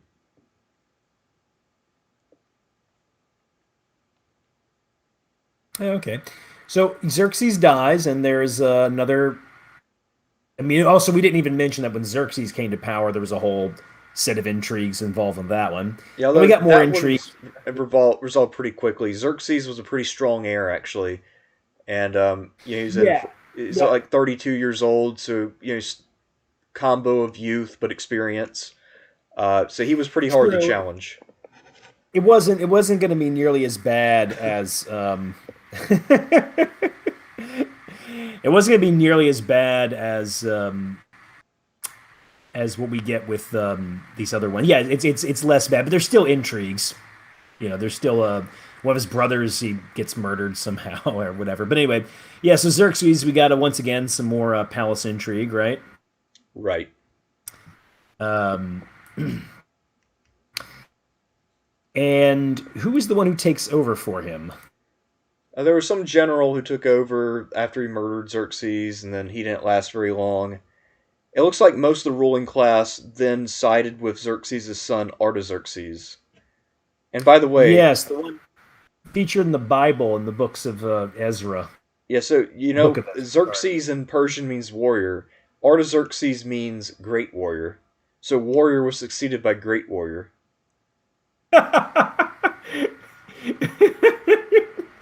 Was Arda? I wonder if Arda was invented after that though, because like you got to think like if you got both those names, wouldn't you name your son Artaxerxes every time and not Xerxes? Well, I mean, for the most part, that is what happens. It means there's only one other Xerxes, and then there are four Yeah, other I like Artaxerxes. his, So I like the other Xerxes. He's my favorite Persian ruler. All 45 days that he's in charge. yeah, no, he had a long and glorious reign. But yeah. So Artaxerxes the First will rule for about 40 years. So 465 down to 424, pretty lengthy reign. That's gonna be the longest, actually. I think it is. Well, actually, no. Artaxerxes the Second is longer than that. He goes from 404 down to 358.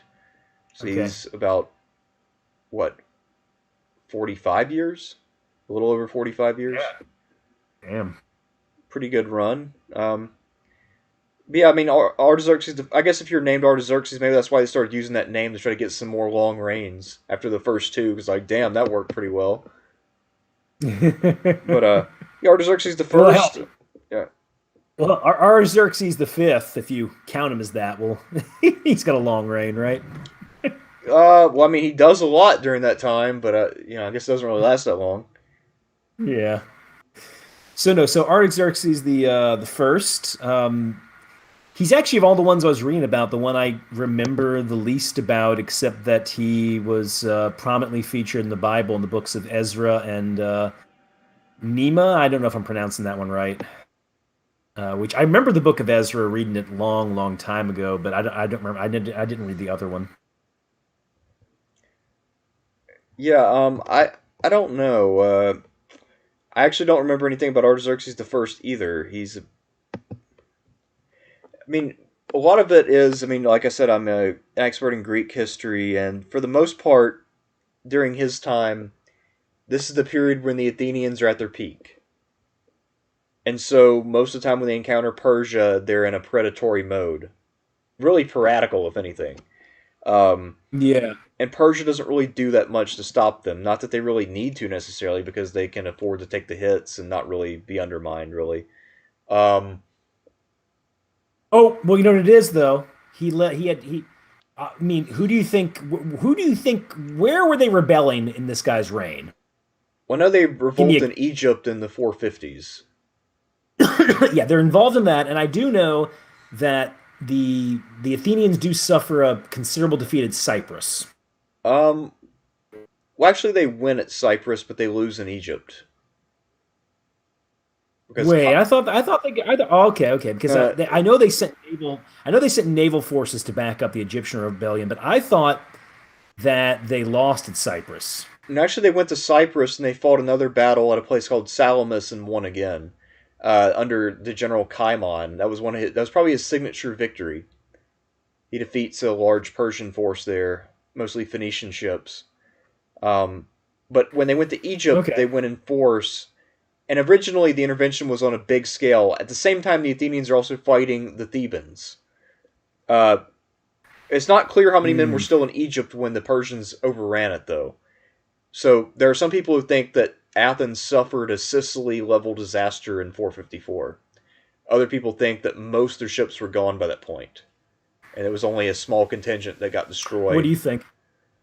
I don't know. I'm sort of the opinion it must have been a smaller contingent because the Athenians don't really emphasize it too much. Like Thucydides talks about it, but he doesn't really. I feel like if it was a Sicily-sized disaster, he would mention it more. He would definitely Yeah. point out this was a fucking catastrophe. But instead, he just says, "Yeah, the Athenians who were there also got crushed." So it's probably just 20 ships or whatever it was at the time, standard squadron. Gotcha. All right. So that essentially finishes out Artaxerxes the First, which is really sad. We had this massive long reign, and we just don't know much about it. Yeah, although I mean, I guess to his credit though, the fact that we don't know that much about it means that he must have been keeping the peace by and large. Well, the thing is, the war. I'd read something about a controversial peace treaty that people are not sure if even happened. Do you know what I'm talking about? The Treaty of Calius, the Yes. Peace of Calius. Yeah, that's one of those debates where it was a heated debate 40 to 50 years ago, and people just stopped having it. There was no resolution on this debate as to whether the Peace of Calius is real or not. People just stopped talking about it. So that's one thing Interesting. I'd actually like to write about one day is the Peace of Calius because I find that issue very fascinating. But the thing is, scholars have not talked about it in decades just because they decided it was insoluble. But although the official consensus never formed, all scholars now just assume that it was real, just as a default, because they don't really look up the old scholarship where this is debated heavily, especially back in like from the 30s to about the 60s. Yeah, my feeling is that it's. I think my feeling on it is that there was a kind of ceasefire that was later overstated, if you will. Yeah, That's what I. I agree with the people who think that it was massively overstated, or even possibly largely made up as a way to shame the Greek world after the king's peace of 387, where the king did impose a massive peace deal where the Greeks were basically told to stay in their lane and stay the fuck out of Persia. Yes, yes, that's an interesting one to get to because that's kind of the idea. It's like, somebody was like, "Well, Persia finally beat Greece," and I'm like, "Well, kind of, sort of, but yeah, they did get them to stay in their lane." But yeah, I think what it was is probably just a ceasefire of sorts that got overstated later. I agree by and Yeah. large. I mean, that's something I haven't looked up. Actually, the last time I read about that in detail was back when we were at Kentucky. Oh yeah. Oh man, Yeah, that's a while it's back. been a while, about a decade, but There's a there's another thing about that too to mention is that at this time you have those two books of the Bible which have to deal with a lot with religious affairs in Jerusalem. And of course, the Persians grant the Jews quite a bit of latitude. This also leads to a creation of apparently like an expanded temple culture, if you will. But, the book I was reading is saying that there's some evidence, if you're reading those books, of an increasing stratification in Judea at this time. hmm. I only mention that because maybe it's an oblique thing, but there's this tendency for empires as they go on for that kind of stratification to increase, if you will. And we will probably circle back to that when we talk about the idea of Persian decline, because some scholars think Persia is not in decline when it gets attacked. Others think it is. I'd like to get into that at that time, but it's highly possible that that could have been going on. Um, but anyway, just something to throw out there. I mean, hell, I was there's that one guy I was reading about. He's making a case that there was no decline in the Russian Empire before World War One. That all the Tsar had to do was not go to war, continue the reforms, improve the military, and the Tsar could have went on. Then the Romanovs might be ruling today, which I don't know about that, but you know what I'm saying. Huh. Well, I Well, don't yeah, I know. mean, just in case, I mean, just a bit of an aside there. I mean, in some ways, Russia is getting stronger, much stronger in the early 20th century. The weakness really is at the top and has to do with certain social problems, which, if you believe Lenin, he believed the reforms of Stolypin. If I got probably butchering his name right now. Um, I think he said that the equivalent of if those reforms had continued to go on, there would not be a Bolshevik revolution. I know that's a bit of an aside there, but there is kind of a debate I found between is Persia actually an empire in decline, or did they just so happen to face a force that they were not able to cope with, and at the same time had a leader who proved to be not incompetent, but just not on the level of somebody who could handle Alexander. Yeah, I mean, I actually have a very definite opinion on that when we get there. Okay. Um, Um, so, so anyway, we we have my favorite ruler of the Persian Empire, Xerxes II, 45 days in yeah, so charge. if he were a Greek king, they'd call him Xerxes Etesius because he would rule for about the same length of time the Etesian winds blew.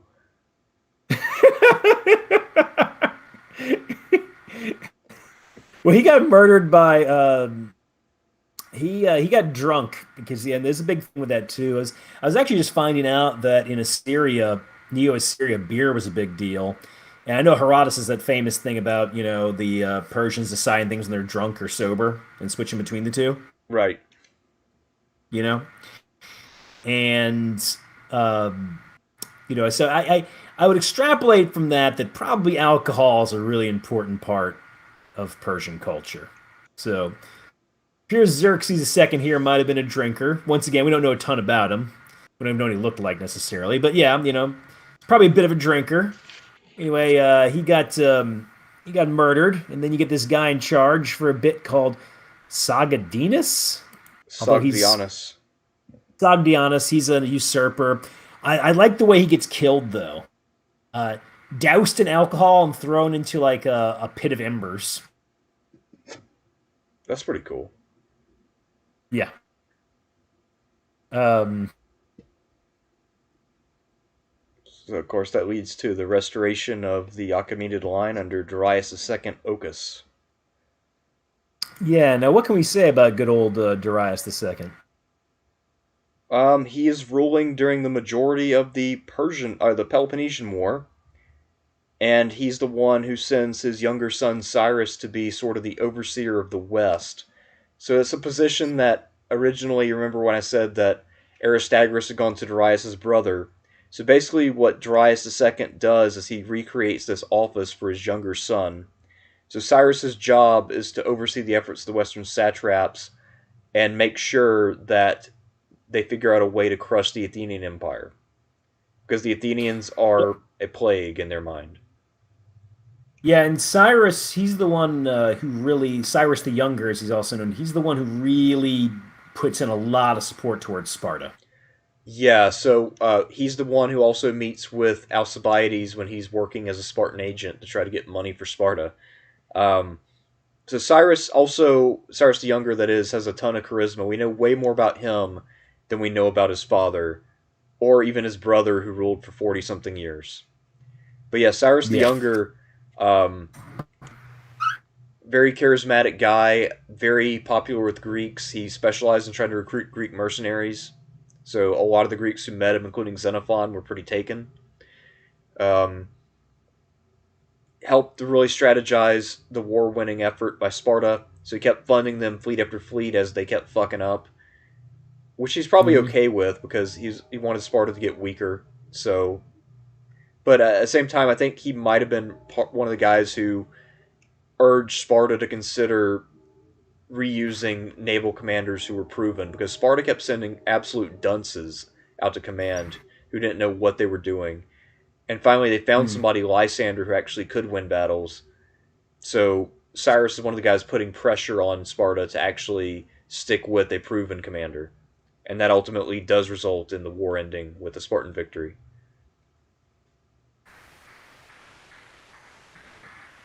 And then, of course, Yeah, no. Oh, you want to get to the fun part now? well, so Darius II will die right about the time that Igos Bastami is fought, the last great battle of the war, where Lysander catches the Athenian fleet on the shore, and then they lay siege to Athens, and yeah, that's about it.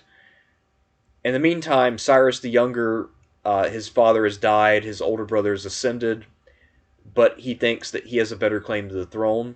For whatever reason, he and his brother hate each other. So he begins to use his Greek connections to recruit a massive number of Greek hoplite mercenaries. Wait. Before we get into this one, you want to take a quick break? Yeah, let's take a break, and then we can get into the Because Persian we're expedition. Then we can do all the. You want us to save all the super yeah, chats to the very end? yeah, sure. And also, one thing to add real quick: in the case of Darius II, there is no evidence of an Egyptian rebellion, so that's safe. That's something. All right. Yeah, I mean, maybe they were just impressed because he's got a couple of nicknames. He's Nothus and Ocus, so they're like, well, we can't fight a guy with that many names. He's got to be pretty good. All right, see you in 5. I guess so.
Hello, everybody.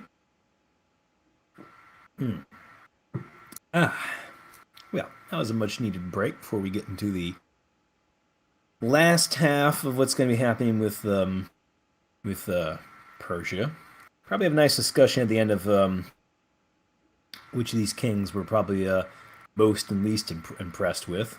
I'm still on Team Xerxes II. Just saying. But yeah, no. It's kind of like we were saying earlier, though. Very shocking the lack of sources that we have um, on the Persians. Actually, I I suspect we would have had more, at least like some kind of kingly chronicle, if you will. But no, Lord, nothing. Um, so a lot of these major figures, like I mean, Darius the Second. God, we know we just mentioned like the guy reigns for Artaxerxes the First. It reigns for as long as he does, and just not a ton to go with. Actually, it's really sad in that regard. Um, but yeah, oh, back, sir. We might have, it's not really a record. We're at like 151 views right now. I'm back. I mean, yeah, not a record, but 151 views. Damn. Oh, wow. We're up to 151, huh? Yeah, yeah. It's pretty fucking cool.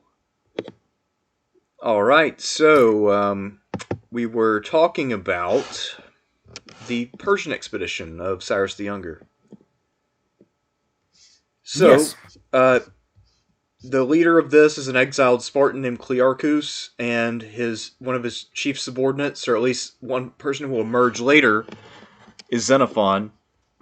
There are about 10,000 Greek mercenaries in total. Most of them are political exiles of one sort or another due to all the disruptions from the Peloponnesian War. And basically, he offers them riches, rewards, and even land if they help him defeat his brother and seize the throne. And apparently, they are all really taken by Cyrus the Younger. He's very charismatic, as I mentioned, and he is someone who offers them material rewards for their efforts. So he knows their language and he speaks it well.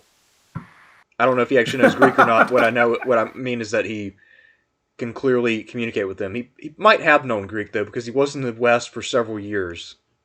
So, Oh yeah, no, he probably, and also with all the diplomatic work he's doing, yeah, he probably knew Greek. It should be noted though, he only has limited actual Persian support, at least especially definitely compared to his brother. yeah, and You know. actually, even the local satrap Tissaphernes actually betrayed him and fled east.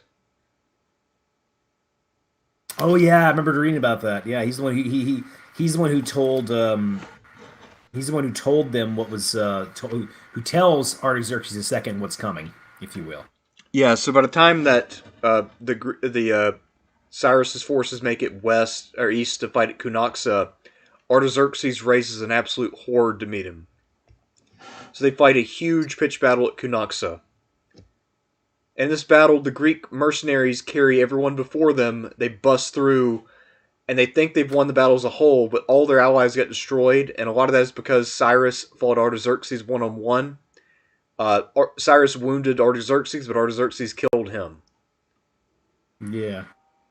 And because of that, now you got 10,000 hoplites, so heavy armed infantry, isolated in the middle of Persia. So they decide to meet with Artaxerxes. They assume he will hire them or cashier them or put them to some work. They might get sent to the east or whatever, but they're going to live. But when he meets with them, he kills their three leaders, including Clearchus. So they have to elect three new commanders. And one of them is Xenophon, the Athenian. And now they will have to march all the way out of Persia.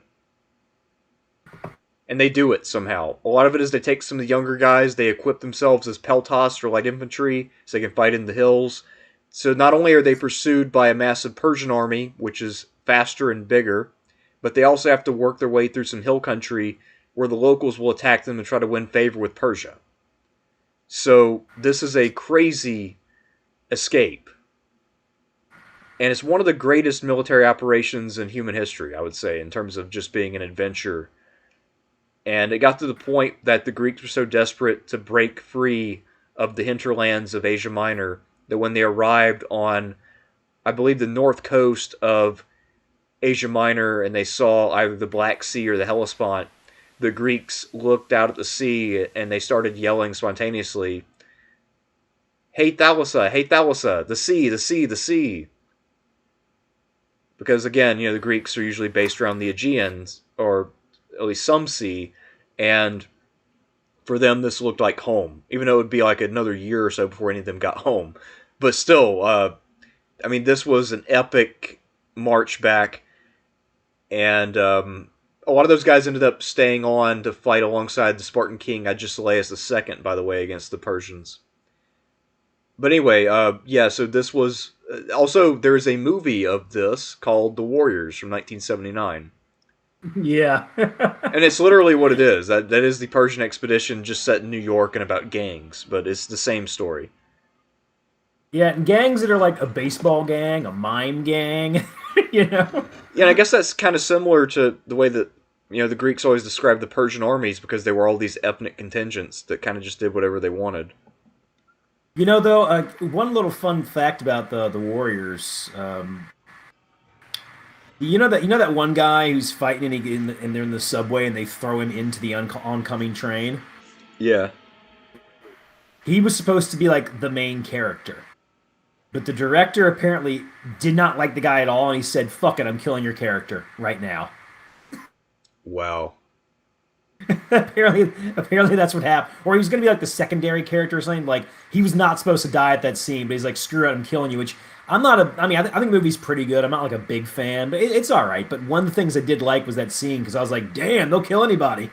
And I'm like, well, apparently the director will kill anybody. Well, also, another thing I like is that the leader who's trying to get all the gangs to join into a common cause to overthrow the city government is named Cyrus. That's right. Fuck, he is, man. Can you dig it? Also, that scene where they're about to ambush the warriors, and then there's a guy with 3 beer bottles on his fingers clanking together. Warriors, come out to play. Which is, I've always wondered why, when the Golden State Warriors visit other teams, why they don't play that before they play the game. I feel like it's the most obvious thing in the world, and no one's ever done it.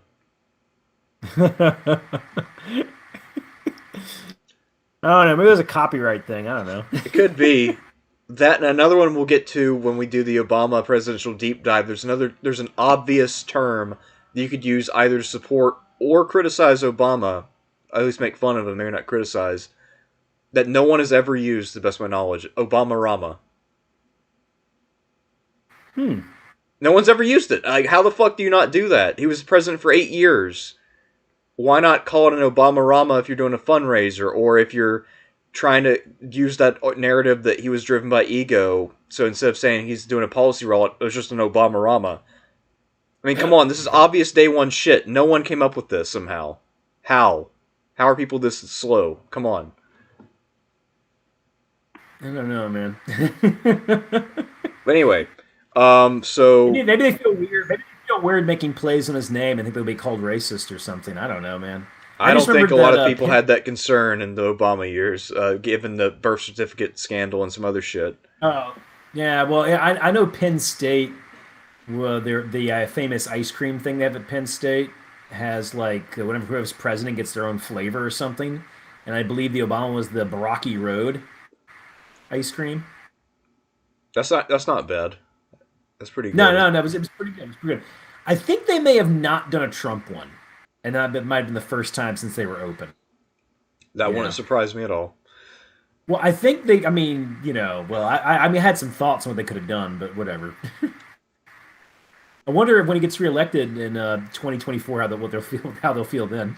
I don't know. I'm just trolling. I'm just trolling. Nothing's set in stone. Yeah, nothing's ever set in stone. But so now Artaxerxes II is in command of Persia. He will remain there for about 45 years.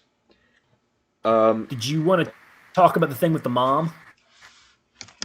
Go ahead. I don't remember that.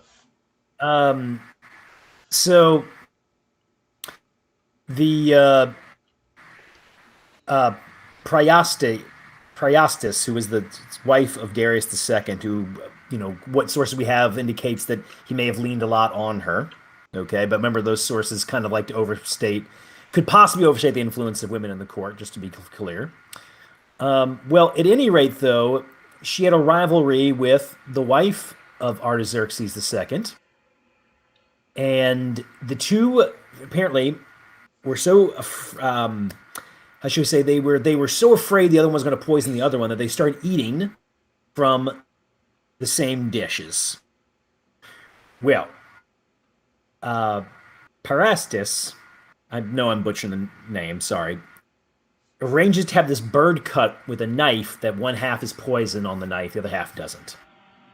So it does end up actually killing her rival. One possible reason for this is a kind of bloodline thing, if you will, that this would keep the Persian bloodline more pure, for lack of a way to put it. You know what I mean? Or, or the Persian survival at court, if you will. But apparently this was a famous incident. I believe Plutarch is the one who discusses it. I know that's Artaxerxes II, because we do have a Plutarch life as an actual Persian king, we have quite a bit of information on, at least, comparatively, right? Yeah, and he is he's also one of the most successful in terms of his policy towards the Greeks. But yeah, most of what we know about him is from Plutarch, and I think it's safe to say that because of that, we have much more detail about his life and his personality than any other Persian. You think more about his personality than Cyrus the Great? Yeah. Because, I mean, a lot of what we know about Cyrus is either from Herodotus, or it is from Xenophon's Chiropaideia, which is bonkers. But yeah, I mean, I would say, yeah, Artaxerxes II, we probably have the most solid information. Okay. But, yeah, so his most famous achievement, again, because we get most of our information about him from the Greeks, is, as I mentioned, Agesilaus II of Sparta came to Asia Minor. So Sparta decided to change its mind about its agreement with Persia that it had made with Cyrus the Younger. They basically had agreed to cede the coast of Asia Minor, the stuff the Athenians had held. But then, with Cyrus dead, that agreement was null and void, so the Spartans sent an army. And part of this was to keep the Greeks happy and keep them unified. Because now that Sparta was triumphant, a lot of them are thinking, why do we need Sparta anymore? The Athenian boogeyman is gone, mostly. So, screw Sparta. Yeah. So Agesilaus is marching up and down the coast fighting the Persians. So eventually, Artaxerxes and his satraps decide, let's find an easier way to get rid of the Spartans. So they send a bunch of gold to Greece. And they get an alliance together of Corinth, Argos, Athens, and Thebes. So, basically the four biggest powers other than Sparta are now in an alliance against Sparta. And yes, Athens is greatly reduced in this period, but it still has a fairly large population. So, even though it has just gotten its ass kicked pretty badly, losing Athens from your alliance is still a big deal. So, basically Agesilaus now has to literally not only abandon his campaign, but then march overland home through hostile territory to protect Sparta. And he does it. And we know a lot about him because, once again, Xenophon is his best friend. He consults Xenophon early on because Xenophon knows the Persians. They become BFFs. Xenophon will basically be his aide-de-camp. So anyway, Xenophon then does another epic march, getting through hostile terrain back to Sparta. So he does two in a row. So real quick, where was Xenophon from? Sorry, Athens. Real quick. Where was he? He's an Athenian. Athens? And also, he was a right. fellow student of Socrates, so he knew Plato. They didn't like each other, and they had very different ideas about Socrates, but they were pretty much the same age. And real quick, just for my own self, Xenophon himself was also a political exile? Sort of. It looks like he might have gone into voluntary exile. Okay. Although later on, he actually went home, so I don't think he was super anti-democratic. I mean, he's definitely not a staunch Democrat, but he's not hostile to democracy necessarily. At least not as hostile as a lot of people.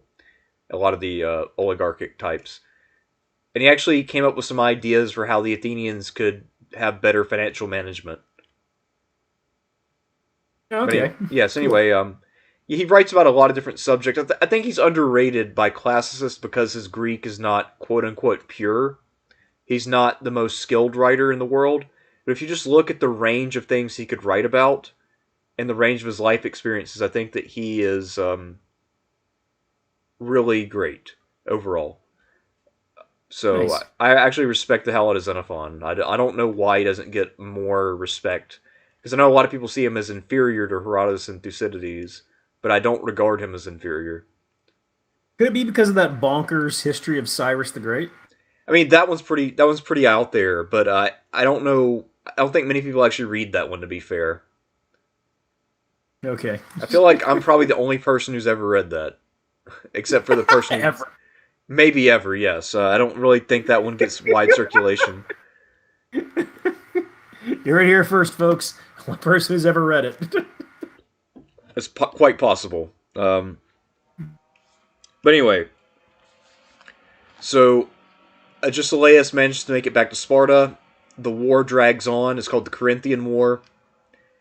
And at one point, an Athenian general named the Phicrates managed to take some Peltas and destroy most of a Spartan regiment of hoplites, which sends shockwaves throughout Sparta because they can't afford to lose citizens. They're experiencing a bunch of problems at home when it comes to the loss of full citizens, mostly because they won't reform their damn land laws. So anyway, Sparta is desperate to win the war, but they can't strike a victory.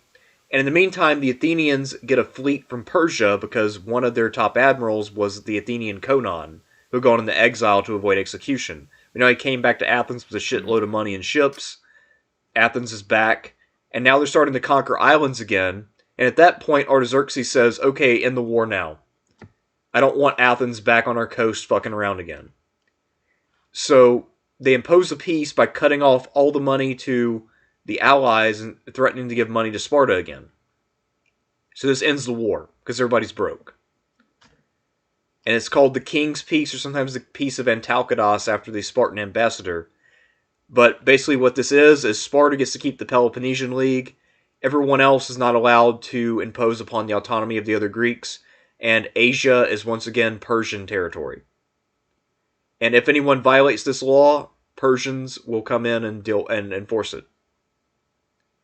And this, to the Greeks, is a massive humiliation and setback. But for Artaxerxes II, it makes him the only Persian to ever put the Greeks in their place. Damn. And the King's Peace will take a long time to break down, by the way. And actually, the Greeks of Asia Minor will not be liberated again until Alexander the Great. So Artaxerxes II, for that reason alone, in terms of dealing with the Greeks, is by far the most successful Persian, aside from like Cyrus. Well, he does lose Egypt. Yes. Although I think he gains it back. Either that or his successor does. No, his successor's going to gain it back. He's the one who loses Egypt. Now, being fair to this, the Egyptians are not like the... isn't like the Egyptians break away and then are able to form like a powerful kingdom. From what sources we have, it seems to indicate that Egypt kicks Persia out, but has their own internal turmoil that prevents them from doing anything else with that, if you will. Which is going to make it, easier for the successor to take over. And there is the Great Satraps Revolt. What do you think of that? That one I have not read about in a very long time. I couldn't tell you much about it. There's at least one source, I can't remember which one it is off the top of my head. There's one source apparently that makes a case that this manifested, I think I'm an Aryan, actually, that this was the sign of Persian decline because it represented not just the usual Egyptian revolt or problems in Ionia, but actually a collusion amongst various satraps against Persian rule. And it's debatable. I think it might have. There's a possibility it might have been precipitated by those defeats in Egypt, if you will. But the rebellion is quashed, and so Ariex Xerxes II does continue to reign, of course. Yeah. No, I know that was a pretty big event at that time.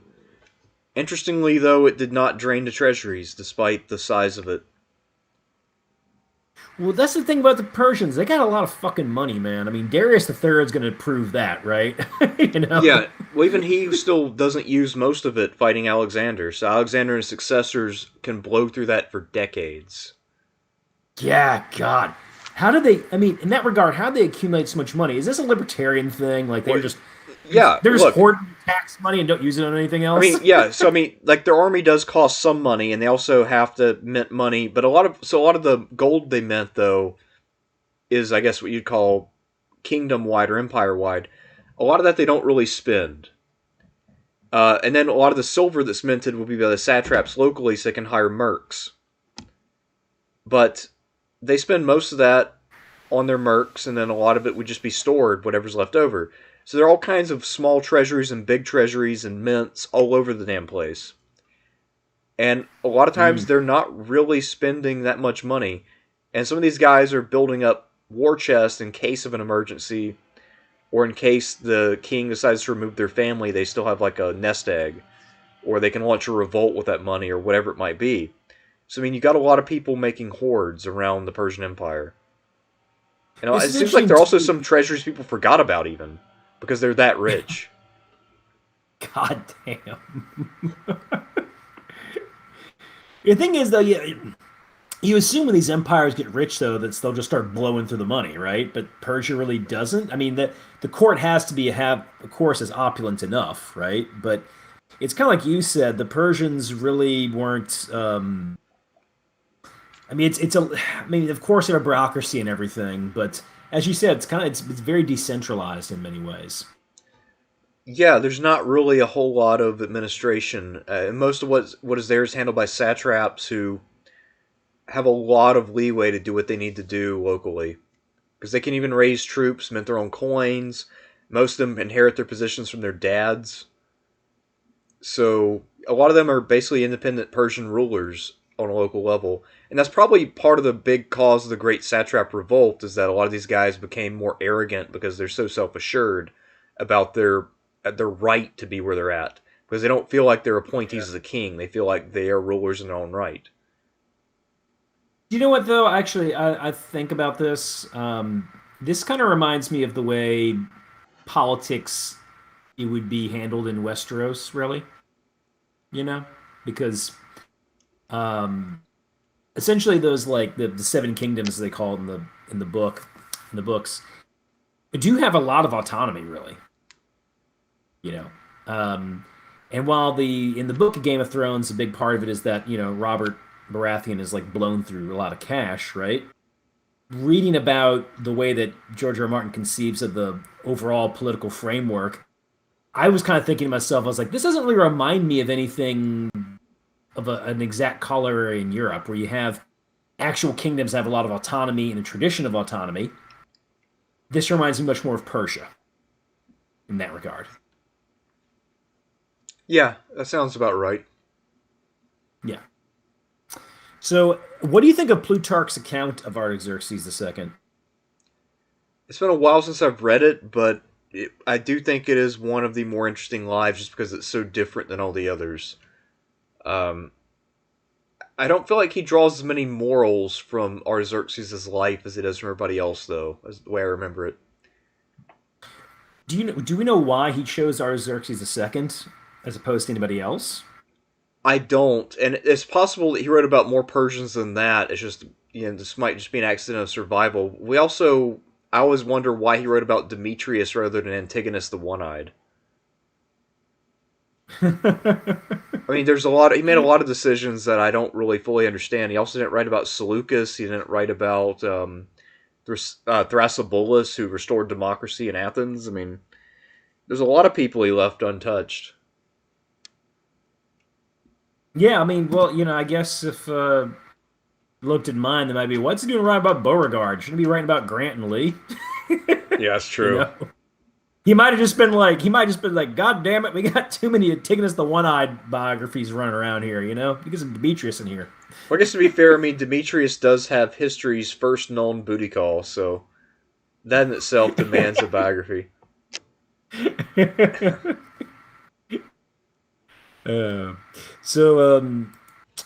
We will get into, of course, you want to go into the next ruler right now? Sure. Next up is Artaxerxes the Third, 358 to 338. With the possible exception of Chambalas II, he is the one who is portrayed as being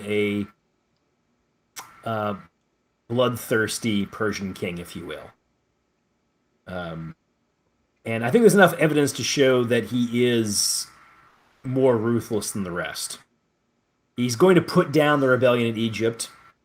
He destroys the city of Sidon, which Sidon does get rebuilt afterwards, but that's not uncommon because people sometimes will say like, well, maybe it wasn't destroyed. I'm like, dude, a city getting destroyed and rebuilt, that happens a lot more than you'd think. You know, a lot of those Central Asian cities that Genghis Khan destroyed in the Kharazm Empire were rebuilt. Yeah. You know, like Gurganj, if you will. But that doesn't mean that it's going to be the same city, of course. But it appears that he definitely used a harder hand with people, for sure. Yeah. One of the things I thought was most interesting about Artaxerxes III is his the Persian inscriptions of the time start to use different wording. Do you know about this? Like the language changes on them. No. Yeah. The language starts changing on like monuments and inscriptions that we have, and the theory right now is that they were actually reverting to an older form of Persian. Huh. They were harkening back to something before Cyrus, if you will. Because the one reason why is because it doesn't appear to be, and mind you, this is speculation, it doesn't appear to be a, how shall I say, a natural progression from the Aramaic that they had that was being used by Artaxerxes III's predecessors. So that's the belief, is that they were starting to use a more archaic version of their language. Huh. Artaxerxes III is one of the most successful Persian rulers overall in terms of stability. He conquers Egypt again after he puts down the rebellions in Cyprus and Sidon. There are no other real rebellions. He does get into a tussle with Philip II, of course, right? Yes. Mostly diplomatically, though. Yeah. Doesn't Philip II launch an invasion of Asia Minor at this time, or Artaxerxes II? Artaxerxes III supports one of the city-states that's opposed to Philip. Am I correct on that? I don't remember the exact nature of their grievance, but yeah, I mean, there was also a theory that the Persians were behind the assassination of Philip, but also we have to remember that Artaxerxes dies in 338, which is, god damn it, Waffles, which is the same year that Philip wins at Chaeronea. Yeah, gotcha. But yeah, so it's possible that he does send Persian troops to support a Thracian prince. That's what happens, and it's the city of Perinthus. Perinthus. Okay, and this causes Philip to actually launch an invasion of Asia Minor, which I guess might have just been a punitive operation or just an operation to gain a foothold. But of course, there's always a debate about how far Philip wants to go. But yeah, they start to quarrel. So essentially, when Alexander does become king, Macedonia and Persia are basically at war already. It hasn't become like a massive boiling conflict, but they are essentially at war already. Yeah, I mean, Parmenion is already there with Attalus, with the vanguard. Yeah. And yeah, so Alexander has to consolidate at home before he can join him. So they're actually there for a while before Alexander arrives. And they don't really do that much. So I guess that is one case you could make against Parmenion, because I know a lot of people consider him like the greatest subordinate ever. But before Alexander arrives, he doesn't really do that much.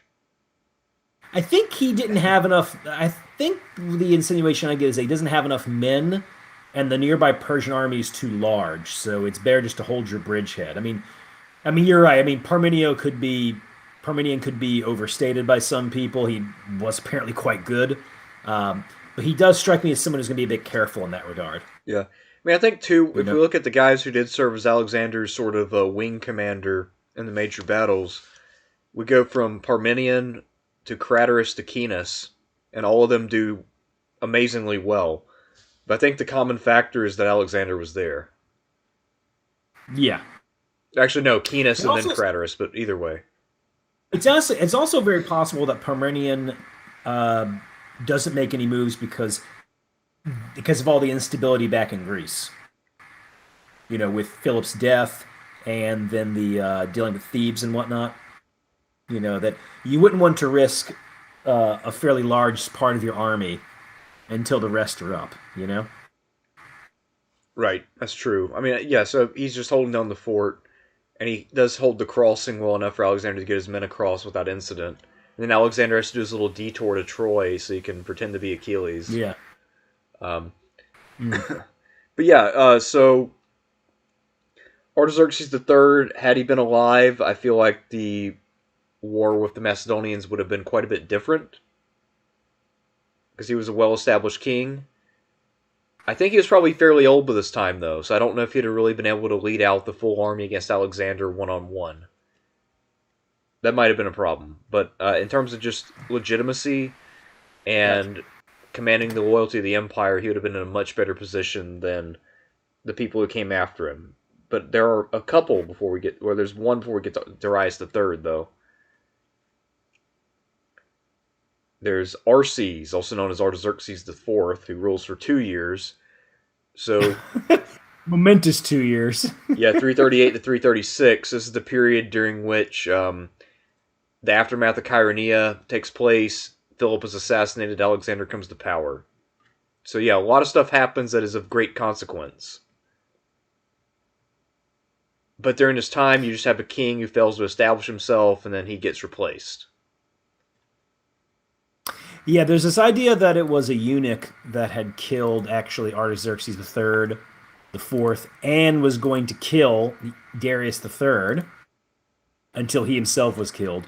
Of course, some people would have said that, oh, well, that's just that obsession with eunuchs, but there is also a Babylonian source that mentions that a eunuch was responsible for the death of Artaxerxes IV. Yeah. I mean, it is worth noting, too, that although the sources do massively exaggerate the evils of eunuchs, I mean, eunuchs are people, too. They also have tempers. And eventually, if you push them far enough, just like anyone else, they will put a knife in you. Yeah. And in the case of Artaxerxes IV, it would appear that they were trying to use him as a kind of puppet, if you will. He appears to have been very young when he came to the throne. Artaxerxes III had been around for quite some time. He was a pretty older guy for sure. But there's an argument made that Artaxerxes III probably would have been the much if he'd been to live longer, would have been the much more capable opponent against Alexander. He's an established king. He had military success, and once again, very ruthless when he wants to be. Yeah, whereas Darius III, I mean, he had to marry into the family, so he's basically a placeholder in many ways. I mean, so he's going to marry an Achaemenid princess, try to produce an heir, and he's basically just there to hold down the fort until his son can come of age. Well, yeah, he's related to them, but he is not. It's interesting. It's not since Darius I have we had a Persian king who is this distantly related to the royal family, even though he is related. Yeah, I feel like he's sort of Persia's equivalent of Guy of Lusignan.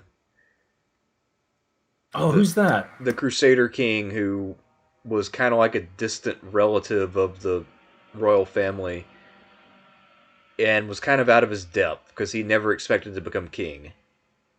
Gotcha. I think it's safe to say Darius III never expected to be king. I think he was already about 40 by the time he came to power. And he was more or less kind of drafted. Yeah, that's the what it least appears to be. shitty option. There's evidence that he himself was a satrap, and that he had earned a claim as a warrior.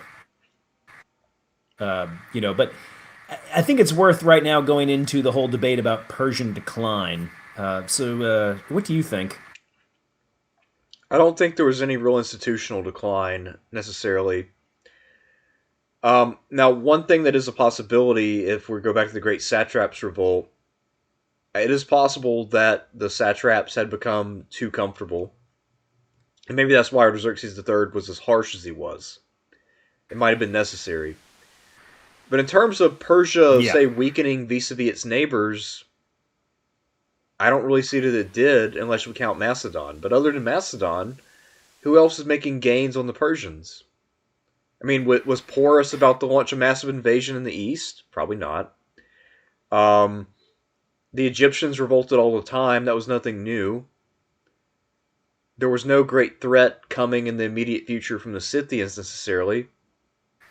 Yeah, and also, I'm just skeptical of the idea of decline in general. I think it's kind of an overstated concept that people try to impose retrospectively or come up with ridiculous reasons to justify. But I don't really see it with Persia, at least. I can see it with some other empires, but Persia's not one of them. One thing should be noted real quick before I get into this one. There is going to be an Egyptian revolt under Darius III, but it appears to be a relatively minor one, just to say. And the reason I'm saying that is because I kind of agree with you, but I guess I'm splitting the difference on this one.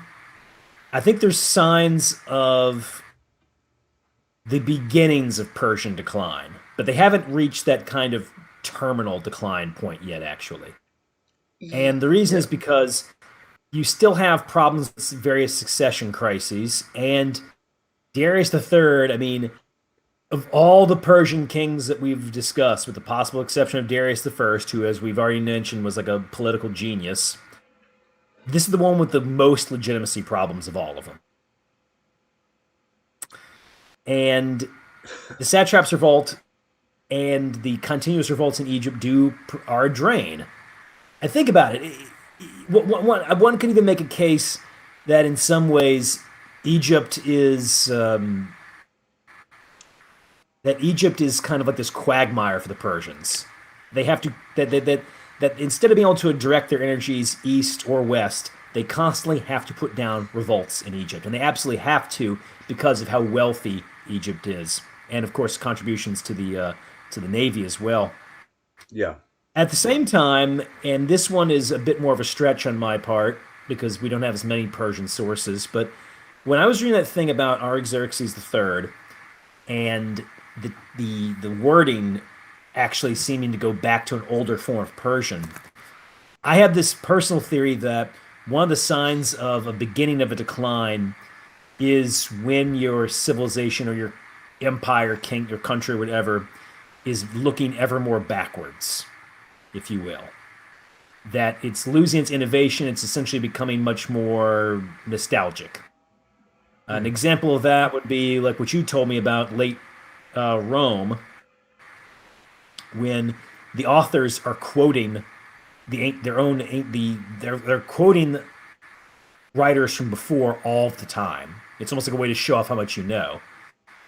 But it also shows a kind of decrease in innovation, if you will. But keeping in mind too, and we have to be careful because we don't have a lot of Persian sources.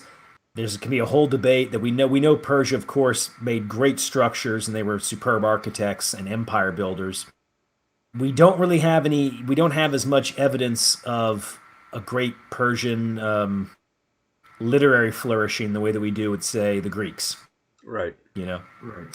And there's evidence that I read in the Star's History of the Ancient World. I thought he made a good case that in the Hellenistic period you start to see that with the Greeks as well. It doesn't mean that there's nobody doing anything interesting. It just means that the golden period, if you will, of creativity is over. This, by the way, is also an argument Nietzsche made too. Nietzsche thought a civilization decline was cultural stagnation. Yeah, actually, I would say that I kind of disagree with his characterization of the Hellenistic, but I guess that's kind of a different conversation for a different time. But anyway, with the Persians, I mean, they never really had that much cultural output that was designed for external consumption anyway. Yeah, I don't know, I feel like a lot of it is Alexander managed to catch them at a time when they were going through one of their periods of civil war. And that's the problem with any monarchy, by the way. That's the inherent flaw, is that succession crises are sort of a natural part of life. But normally, because all the states around them would suffer from the same problem, not a big deal. Here's where the big deal came in. I mean, actually, Macedon has a similar problem. Yeah, actually, I'm gonna say one thing. If somebody asked me like, so what did the medieval European kingdoms do well? And I'm like, well, succession crises actually weren't that common. I mean, especially compared to this stuff. I'm not saying they didn't happen. They definitely did. War of the Roses, right? But not compared to the Persians. Like every time I was reading this history, I'm like, a Persian king died, and I'm like, okay, where's the Civil War. succession crisis? Let's fight it out. Yeah, actually, That's, because I know a lot of people condemn the Ottomans voice. for the. A lot of people condemn the Ottomans for sort of the brutality that they practiced toward the spares. But if you think about it, that's only killing a few people to save thousands and thousands of lives in a civil war. So actually, I think Very that's a pretty Tywin. smart way to do a monarchy.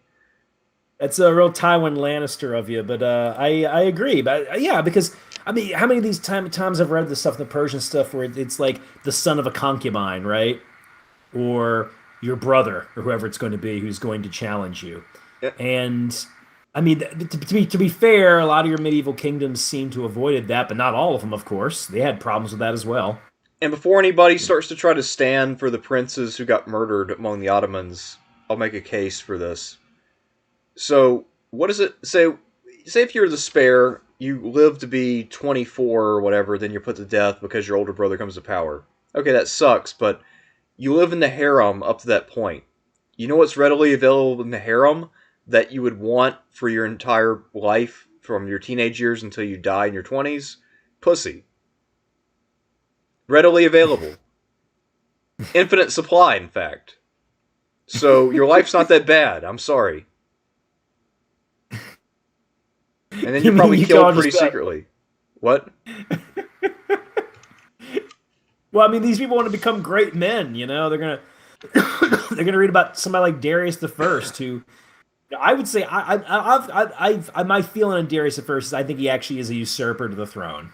Probably. I think there's a pretty good chance. Yeah, so you just read about Darius first, like, well, damn it, if Darius the First could do it, I can, right? Yeah. Also, the other So brilliant thing about the Ottomans is that their system made it to where legitimacy kind of didn't matter as long as the father was the right guy. That's about it. yeah, So yeah, actually, I think the Ottomans figured out monarchy. They mastered it. But anyway, but no, I don't think Persia was entering some period of terminal decline. I think there were signs that the empire was not as strong or vibrant as it once was, but was still cohesive. And as events will show in some regards, Darius III is going to be able to raise many armies, right, and fight massive battles. But I think it's also worth noting that Alexander. I mean, sure, some cities resisted him, but a lot of cities just surrendered right away. And a case could be made that was always kind of the weakness of the Persian Empire, perhaps, was that to what degree were these local groups bound to the Persian kings? um, Um, that's a good question. I mean, the Persians mostly tried to cultivate the loyalty of the local elites. I mean, because we talked about yes, earlier how they liked tyrants in the Greek cities. So, for the most part, they weren't building deep ties necessarily, but a lot of people would recognize that for the most part, the Persians didn't cause problems the way that most empires did.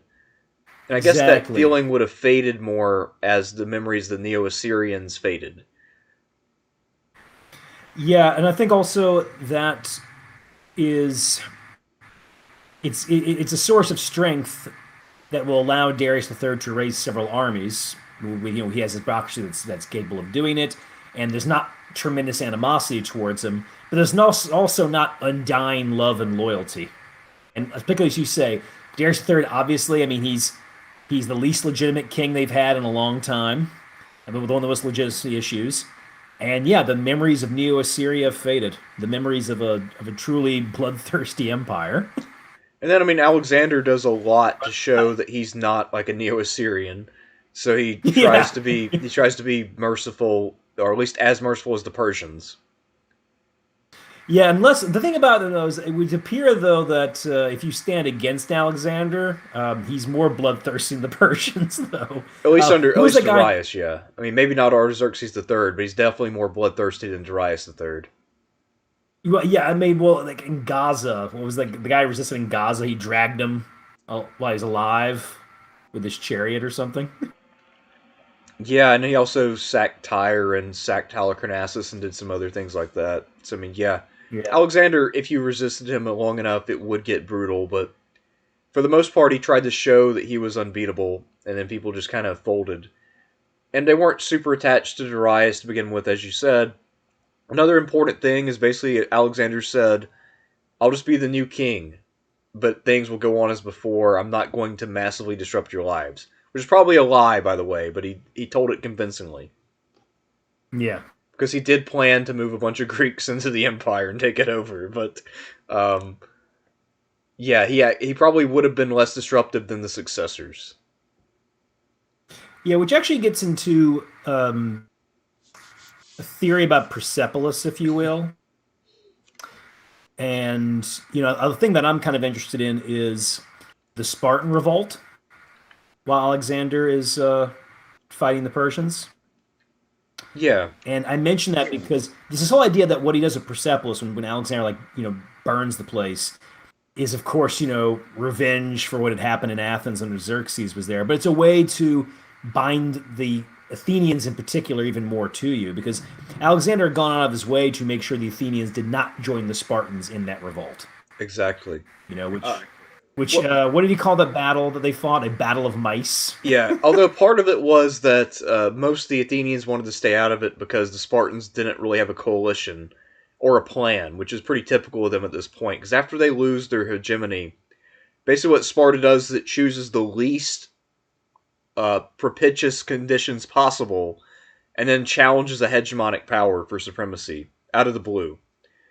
So they try to fight by themselves over and over and over against stronger powers, and they usually are able to make the battle interesting but not win. And this is a pattern they repeat right up until Rome crushes them in the end. A lot of it is like the Spartans, when it comes to strategy, are completely fucking stupid.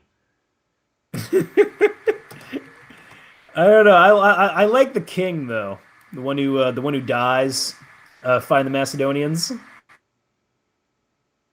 Or I think there's more than one though. No, the Spartan king, Agis. Was it Agis the third or fourth? And there's also Arius the first. I mean, there's a bunch of those guys who die. And it's Agis. It's Agis the third. Yeah. Yeah, I like him. I like him. We don't know a ton about him. Yeah, he's pretty cool. There's also Cleomenes the fourth, and and there's also Arius the first, who died fighting the Aetolians of all people. Yeah, I think Agis the third actually did have a decent strategy, if you will. He was trying to build up forces before he rebels against. Well, not rebels. I mean, they're not subject to Macedon. Although they've been, well, they're not controlled by Macedon, but they had to give up land to them and had done a kind of form of subjugation, right? Yeah, speaking of that, sometime we need to do the Kings of Sparta.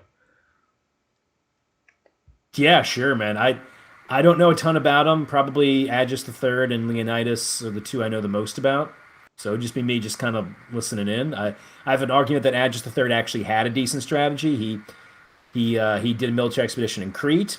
He did build up a fairly considerable army, and he did get some Greek allies on his side, but not enough. But I would contend that maybe if he wins the Battle of Megalopolis, who knows? It's definitely not a good thing for Alexander, though, if it happens. Yeah, but I mean, basically, right? If you look at where he fights the battle, Megalopolis is the newly established capital of Messenia, the former home of that territory the Spartans used as their Helot area. So basically, his plan was, okay, guys, side with me, and I will restore Spartan tyranny to the land. I mean, it's like, that's, as a message, you're just looking at that thing, and what the fuck? So we're going to go from Macedonian tyranny back to Spartan tyranny. Why not have a new message? Megalopolis was a vehemently anti-Spartan territory. I think what he's trying to do is defeat these Greeks who he knows will never have his back, and then have a bottleneck there that'll be difficult for Antipater to get through. Well, the problem with that, though, is that Messenia is to the west of Sparta, not the north, and Antipater is going to approach from the north. and he won't have to go through the west to get there. So it does not provide any cushion between himself and Antipater. To get a cushion with Antipater, he'd need to get Corinth on his side to bottle up the isthmus. Okay. Well, I mean, maybe if you can take Megalopolis out. I mean, we don't have a ton of sources on this event. I'm just saying, I don't think Agis III is, acting as what you're calling like the Spartan moron, if you will. I think he did make the best preparations that he possibly could. The irony is that at this point, one of the Persian Empire's last hopes is if a Spartan king can somehow pull out a miracle win in Greece. Yeah, I mean, basically the Spartans, I don't think they had a great deal of strategy after this. I think a lot of it was we're going to rest on the laurels of our ancestors and just assume that our valor will carry us forward. I mean, it doesn't seem to go much deeper than that, unfortunately. Although, to be fair, they do usually overperform. They either come way closer than they should to winning, or they'll win a battle or two before they're crushed. So they usually do way better than they should, given their strategy, but still, it never Agis works III out. Agis III did win a battle in the war too in his rebellion. He defeated the Macedonian commander who was in charge in that area in Greece, Corhagus. Yeah, he defeated Corhagus. But we'll have to disagree about Agis III in that case. But anyway, what thoughts do you have on Darius III? To me, he's glorious reign. I can't be too harsh on him though, because he clearly was in a bad situation. He had no way to know that Alexander would become Alexander the Great, because at that time when he came to power in 336, Alexander was some punk-ass kid who was 20 years old, who was inheriting Philip's throne, so he probably thought that they were delivered from the real threat, because Philip was gone. And Alexander's succession, by the way, was not 100% assured, even though it was pretty clear because he's the only real heir. The Macedonians had a tendency to assassinate leaders, so there was a pretty good chance Alexander would get assassinated or something would happen. Of course, that doesn't go down. And then Alexander has to deal with problems at home. The Greeks start to revolt because, again, he's a punk-ass kid. He deals with them. He deals with the barbarians to his north. He comes to Asia. Wins a battle at Granicus. Okay, setback. But Memnon survives. He has a fleet. Alexander doesn't have as big of a fleet. So he's got the threat in Alexander's rear. And Alexander does overrun the coast of Asia Minor, do some damage. But he can meet him at Issus, where he's got terrain on his side. And he doesn't bring a bigger army than the Macedonians. So at this point, he still thinks Alexander's just getting lucky. He's just some punk kid. Alexander wins at Issus. So next time, after letting Alexander go down the coast, which was a huge mistake, and take all the cities and then go to Egypt, Darius waits for him in a rock at Gaugamela. This time he has a horde. And he also lets Alexander basically dictate the battle, because his nerve is kind of broken. So Alexander doesn't wake up that day until 11 a.m., and then he fights the battle whenever he wants to. And Darius just allows that to happen. He tries to fortify the battlefield a little bit. Doesn't work. And, of course, that's where he gets smashed. Yeah, I think a lot of it was just Darius not only didn't really have a way to understand the crisis he was inheriting, but when it did hit home how big this was, and also how great Alexander was and how amazing his army was, I think Darius' nerve broke. And he tried to make peace. He tried to offer Alexander everything up to a certain point, and Alexander refused him. So yeah, I think Darius, this is a case of a fairly average to maybe a little below average ruler meeting a world historical figure and getting destroyed. Yeah.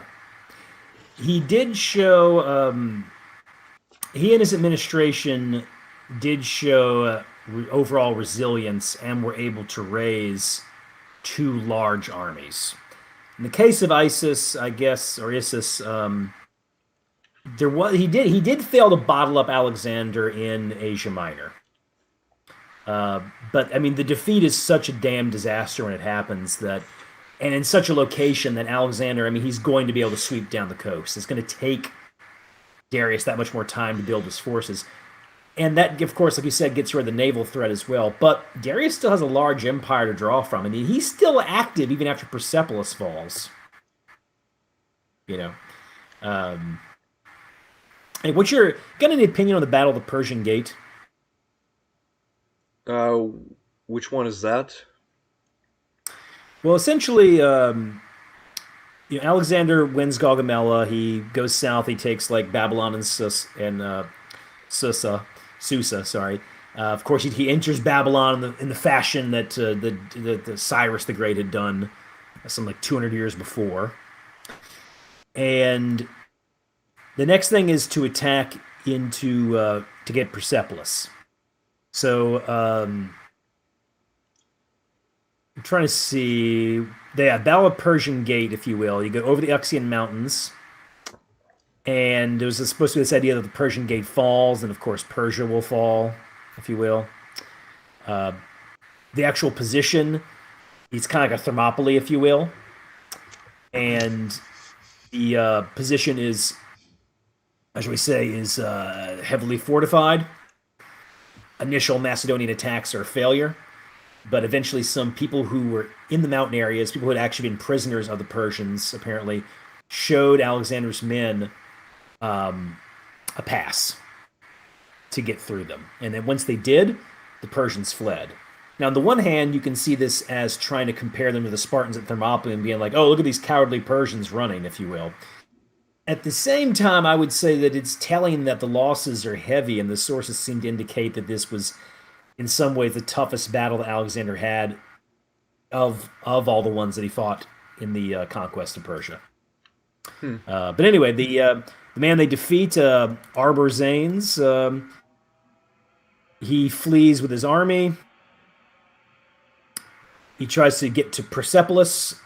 Apparently, the guy's in charge of Persepolis tells Alexander that if he can get there before him, that he'll kill Artaxerxes or something like that. And about anyway, Artaxerxes or Artaxerxes, there we go. I'm horrible pronunciation, and it's getting late over here. But anyway, so he was his army was destroyed. And then shortly after that, Darius III, who's still trying to raise an army to the north, his army essentially, it's not much of an army really, just melts away. And then you have the death of Darius III, which there are two different versions of, but they essentially come down to the same thing. His own people murder him. And it's performed by Bessus, the satrap of Bactria. Yeah, who becomes Artaxerxes V. Yeah, and Bessus as a ruler. I mean, if we were ranking these guys on a tier ranking, he's an F. Because he can't even get his own subordinates to stay loyal after they help him become king. Like Spatamenes and Oxyartes and all these other guys pretty much fuck him over within a year. Yeah, fun fact, according to that Iranian epic I mentioned earlier, it's mostly fiction, but it does draw from history. According to them, Artaxerxes V, or Bessius, if you want to call him that, the men who delivered him to Alexander were themselves executed as well. His own subordinates. If that work of fiction is drawing from history in that case. I think the account I remember reading, probably in Arian, was that they left Darius's body for Alexander to find because they didn't trust him to receive it. But yeah, Alexander probably would have put them to death for treachery because he wanted to create a tradition of you don't commit treason, because this had not only been a problem for Persia but also in his own homeland. I mean, until the time of Philip II, pretty much including Philip II, I mean, pretty much every king of Macedon died due to assassination. Yeah. So, well, it's interesting too, like in hunting down Bessius and then also killing the men who deliver him Bessius, who had also helped kill Darius III. Alexander's got this whole like, I'm trying to avenge the king whose ass I just kicked. Also, it's like, well, I'm his rightful successor. I am the new king of Persia because I defeated Darius III. So Bessus has no claim to this. He is merely a usurper to the rightful king, me.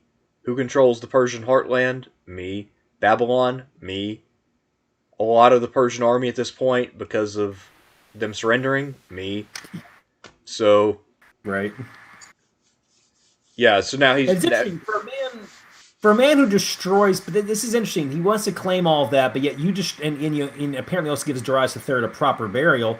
But this is also the guy who destroyed Persepolis, which is also one of the reasons why we don't have as many records as we should. Yeah, well, the story with that is that he was drinking with a courtesan who was an Athenian, and basically, because as an Athenian she grew up to hate Persia, she drunkenly dared him to burn it down, and he agreed because he wanted to impress her. So it's kind of just a spur of the moment thing where they were both wasted and having a good time. So you're going with the Alexander rage thing, where Alexander drinks too much, and then the next thing you know, he's killing Cletus the Black, right? Well, I don't think this was a rage incident. I think this is more of a... He was just having a good time. He was trying to relieve some stress, which I think is a little different. I don't know. So you don't think it was calculated? Then, it could have been that he was calculated always too, rage- though. I don't know exactly what message he was trying to send, since this was now his own territory, but it could have just been the idea that there was a shift in power, and while the Persians would be dealt into the ruling class, this was going to be mostly Greco-Macedonian. Yeah, yeah. But I don't know. I mean, maybe it was like, this will be our last act of revenge, and now we can put all this burning each other's sacred sanctuaries behind us forever. No more of that. We're now even. We've evened the score. I don't know. Even Steve. Yeah, I mean, there are a lot of possible reasons. I mean, I feel like the sources prefer stories that are more salacious. Actually, I can say that with confidence. The sources definitely prefer stories that are more salacious. But yeah, I mean, it's more entertaining, right? Yeah. So, I mean, just like with all the stories in Herodotus about King Gyges or whoever it was having his bodyguard look at his wife nude, he's like, dude, my wife is so fucking hot. You gotta see it to believe it. So what I'll do is, I'm gonna have you hide behind the door so that when she takes her clothes off, you can check it out. I mean, like, just like the weirdest shit that makes it into the historical tradition for that reason. Yeah, that's amazing. So who was that again, exactly? I think it's King Gyges. I want to say he was the predecessor of Croesus. I could be wrong about that, though. Who's Croesus? Who's Gyges? Sorry. Oh, the kings of Lydia. The guys conquered by Cyrus. Oh, yeah. My wife's really hot, man. You got to check this out. Jesus Christ. And then so her honor was destroyed, but supposedly by being seen nude. So then she got the bodyguard to murder her husband and become king. But she said, "Well, you see me naked now, so you either have to kill yourself, or you have to kill my husband and take me as your wife."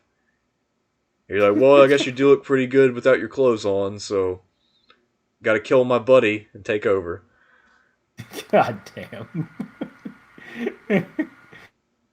Well, so ends the Persian Empire with the death of Darius III, and then I mean, do we even count Artaxerxes V, or we just say I this do. is just a joke? I count him. You do? I mean, yeah, because he Count did him? put up a legit resistance in Bactria before he was killed by the local warlords, who then tried to become separatist. I think that's why he failed, is because he was trying to be a Persian king, and now they're out of Persia. So now he's trying to impose a foreign regime when the homeland of that regime is already gone. So Yeah, it should be noted that Bactria fought for 2 more years after that too. I yep. read. So that's partly why I think it went from being, because he was trying to keep a Persian cause together, but then the local warlords like Spatamenes and Oxyartes were basically thinking, "Fuck that, we're Bactrians." Fuck that, we're Bactrians for life. Yes, I mean they didn't want any part of this Persian bullshit. I mean, they're not Persian really, so what's the point? Yeah. No, so passes for us the Persian Empire. I know Alexander tries to do a kind of Greco-Macedonian Persian synthesis, if you will, which we know how that goes. Yeah, and then Seleucus ends up doing a just pure Greco-Macedonian Persian Empire without the Persians, and That actually worked for a while until separatist movements broke that up. But yeah, if he had dealt in the Persians or some of the other subject peoples, it probably lasted longer. But he Yeah. didn't. But yeah, anyway, that's the history of Persia, and I do plan on at some point doing more Persian history from the Achaemenid period as like a lecture format. But that Yeah. was something I was going to do a couple weeks ago, actually, but I just didn't have time, so I didn't get around to it. But it's something I'll probably do early next year Cool. That sounds good, man. after I've done a little more reading. So it looks like we got a lot of super chats to get through here. All right. Well, hooray. All right. That's always a good. It looks like some of them are things we kind of covered a little bit, though, so hopefully this won't take super long. But first up, we have Taco Cruiser for $2. Thank you, Taco. He says, thoughts on the new Dune movie? I loved it. So, do you have any? I mean, I guess we both liked it, from what I remember. Yeah. I like the Lynch one slightly more. This one was much better on action. Both are really good in visuals. I thought Lynch had better characterizations. I know what the soundtrack was trying to do in the new Dune.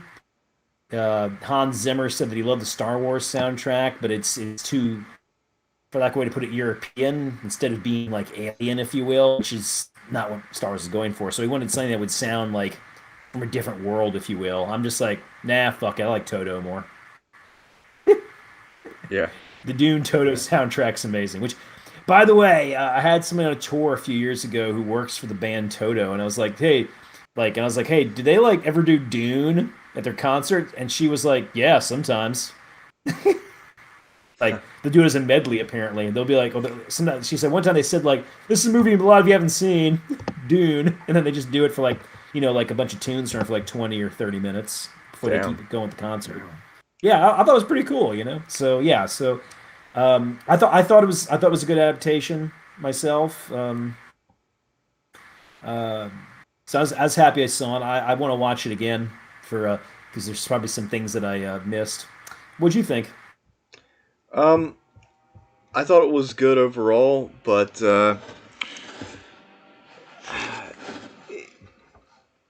it's not. I don't know. I just don't know if any movie can quite capture Dune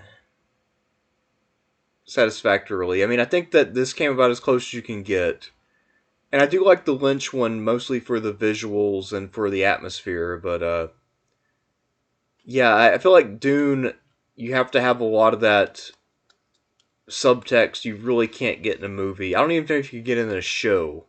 I feel like Dune works best as the book. Yeah, it's interesting too. This has kind of been a holy grail for people. I mean, this is the third attempt in my lifetime to bring this book to the screen. Like, what the hell, right? Like, Yeah. I can't think of anything else been adapted 3 times since 1982. Yeah, and also, like you said, one thing they do really well are the action scenes in Dune. I feel like they captured that idea of the shield fighting very well, especially the idea that slow blades get through but fast blades don't. Yeah, no, I thought combat was definitely one of the strong suits because the Lynch Dune, I love the way the stuff like the Sardaukar look in that one, that like radioactive black uniforms, but the action in the Lynch one's just kind of boring. It's just guys shoot at each other, and if you'll notice, like whoever's winning the battle in the Lynch one takes almost no losses at all.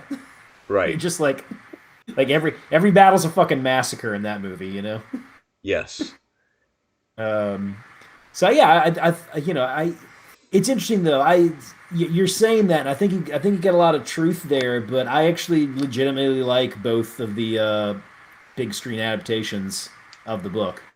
I don't think either one's a perfect movie by any means, but I really like both of them. I think it worked well in that regard. But there is an old saying in Hollywood: the better the book, the worse the movie, which is mostly true. Yeah. Whereas I know a lot of shitty books that are made into good movies, and Blade Runner is one of them. Sorry, Philip K. Dick fans. Actually, no apologies. Phil K. Dick thought the movie was fucking better than his book. That's funny. Yeah. All right. Next up is Motor for $5. Thank you, Mo. Is it possible Darius killed Bardia and Cambyses both, or whoever? Yeah, highly likely. Darius was in Cambyas's entourage, so that's highly possible. Uh, once again, we don't have. I mean, we have conflicting sources, and from what we can tell, Darius the First really goes out of his way to be like, "Hey guys, I'm legit." You know. Yeah. No, he apparently did manage to get his version of events pretty well recorded. Yeah, I think it's pretty clear though that Darius pulled some shenanigans but to get to power. I don't think that this was a clean transition way that it's portrayed in like Herodotus even. Did anybody except for Chambliss II have a clean transition? Not many. Because I mean even Xerxes Xerxes had a fairly clean one. Comparatively, yeah. Artaxerxes did not. Xerxes II looked like he was going to have a clean one, and then he got drunk and killed. Yeah. Killed him. Originally, Artaxerxes II looked like he was going to have one because he came to power. His brother was off in the west, and it took about a year or two for them to actually come to blows. Actually, maybe, I think it took, 4 years? So, he looked like he had one until he didn't.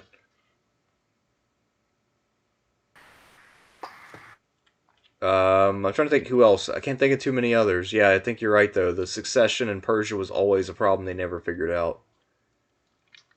But to be fair, I mean, the Romans had a lot of problems with that, too. Yeah. The Romans, I mean, granted, they were around longer, too, but it seems like they had longer periods of not having a problem with it. But they also had, when they did have problems with it, it was much worse than Persia. I mean, the Persian stuff, a lot of it seems to be court intrigue, you know. Although in the case of Darius the First and of course Artaxerxes the Second, there's quite a bit of violence in the very beginning. Yeah. Yeah. All right. Taco Cruisers next up for $5 again. Thank you, Taco. Was there an ethnic difference between the Medes, Achaemenids, and Parthians, or were they the same people ruled by different families? That's a really good question. As far as the ethnic differences between the Medes and Achaemenids, that one is very hard to answer. It looks like they had mostly the same names and same language, same culture, except the main difference being the Medes were more urban, the Achaemenids were more rural and more pastoral. The Parthians actually were different. I'm not sure exactly what the difference is, but I know that they were different. They're from a slightly different area of Iran.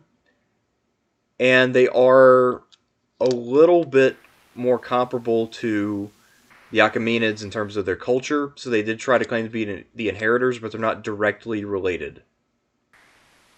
So they are slightly different. But the Medes and Achaemenids are very hard to distinguish between one another. I think that's why they mesh together so well as a ruling class.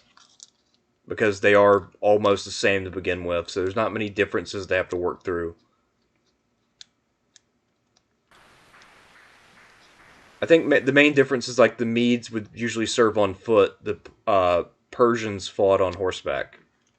One of the main differences, but yeah, for the most part, these guys, not too different. Next up, Motor again for $2. Thank you, Mo. And he says, Sean Meh by Ferdorsey for your information. Oh yeah, that's the one that I was mentioning, the Iranian Epic. I was having problems. Okay. I have not heard of that before. Cool. Thank you, Mo. Alright, Taco is back. $5 again. Thank you, Taco. Can we all agree that the Greeks were qualitatively superior to the Persians from a purely military perspective? The Persians just had deep pockets. Um, well, I guess it depends on what period we're talking about. Because while the hoplites were very difficult for the Persians to defeat, the hoplites had to really be careful about how they engaged in order to win. If we look at Marathon, Plataea, and Xenophon's famous retreat, they could only win when the Persians weren't able to deploy their full force. So when they close the difference really fast, or when they fight on terrain where the Persian mobility doesn't matter.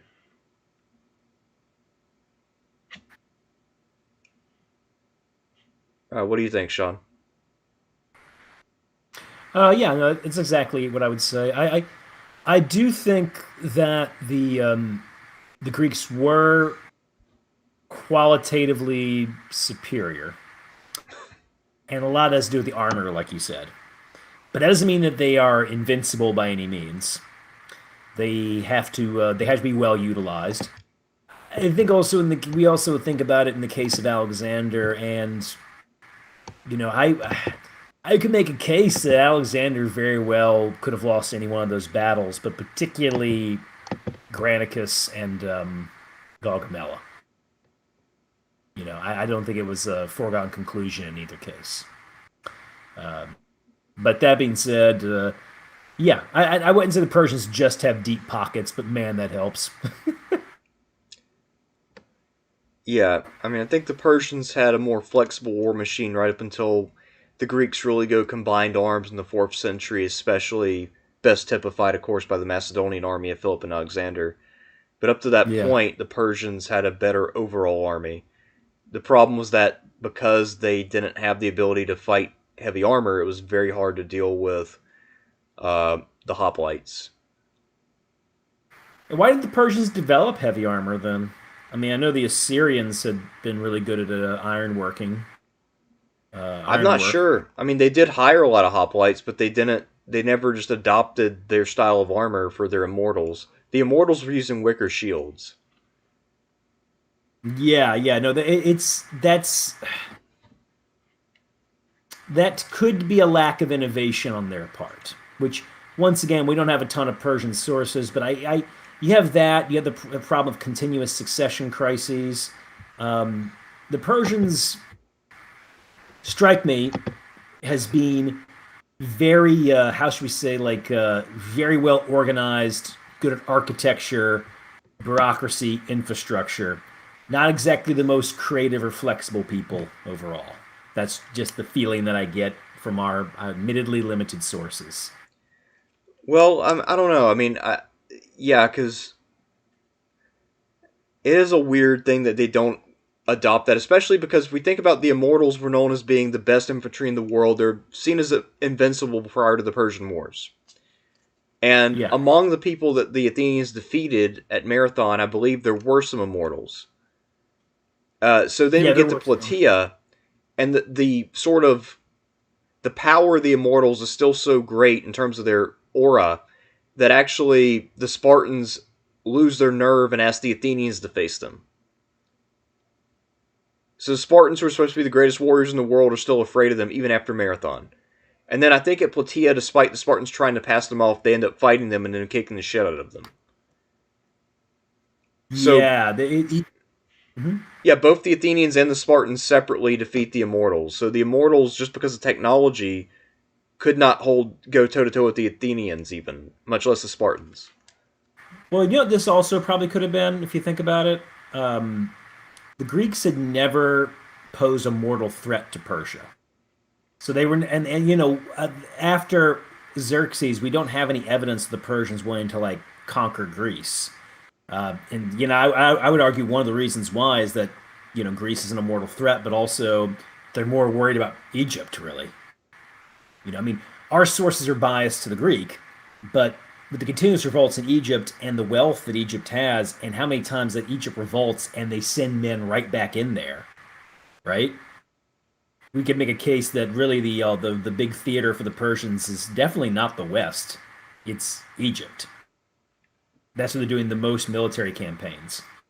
Yeah, pretty frequently. And And then we let's say don't the really Egyptian, know a lot of their Eastern campaigns because of our sources. So, I mean, it's possible there are a lot yes, more Eastern campaigns we know about. I would say likely. Yeah, there may have been more. That's true. But yeah, so based on our sources, we got more detail on Greece, but Egypt seems to be the main theater of war for them. Yeah, I mean, at least the one that we know about it. So next up is Taco Cruiser for $2. Thank you, Taco. He says, "Why do we not hear about camel archers?" Um, Good question. I don't know. I assume that camel archers are more of an Arab thing than a Persian thing, though. Oh, do you have any thoughts on that? And what is the deal with Arabia?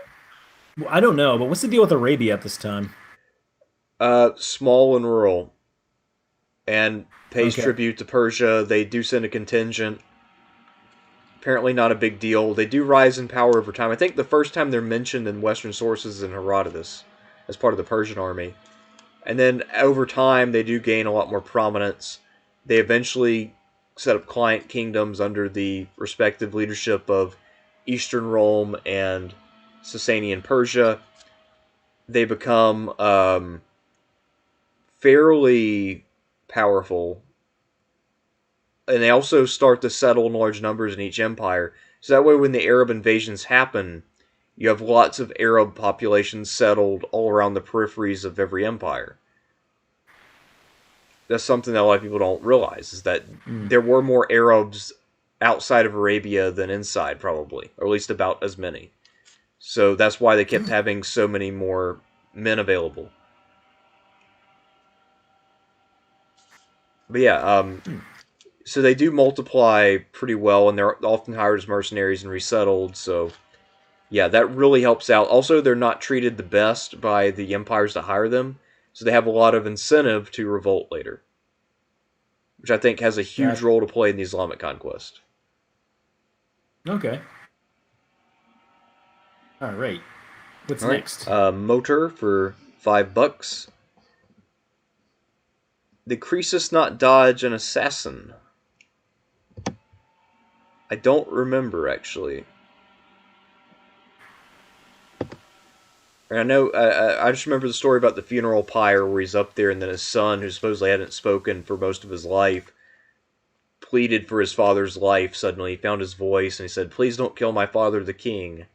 And that apparently was enough to save his dad.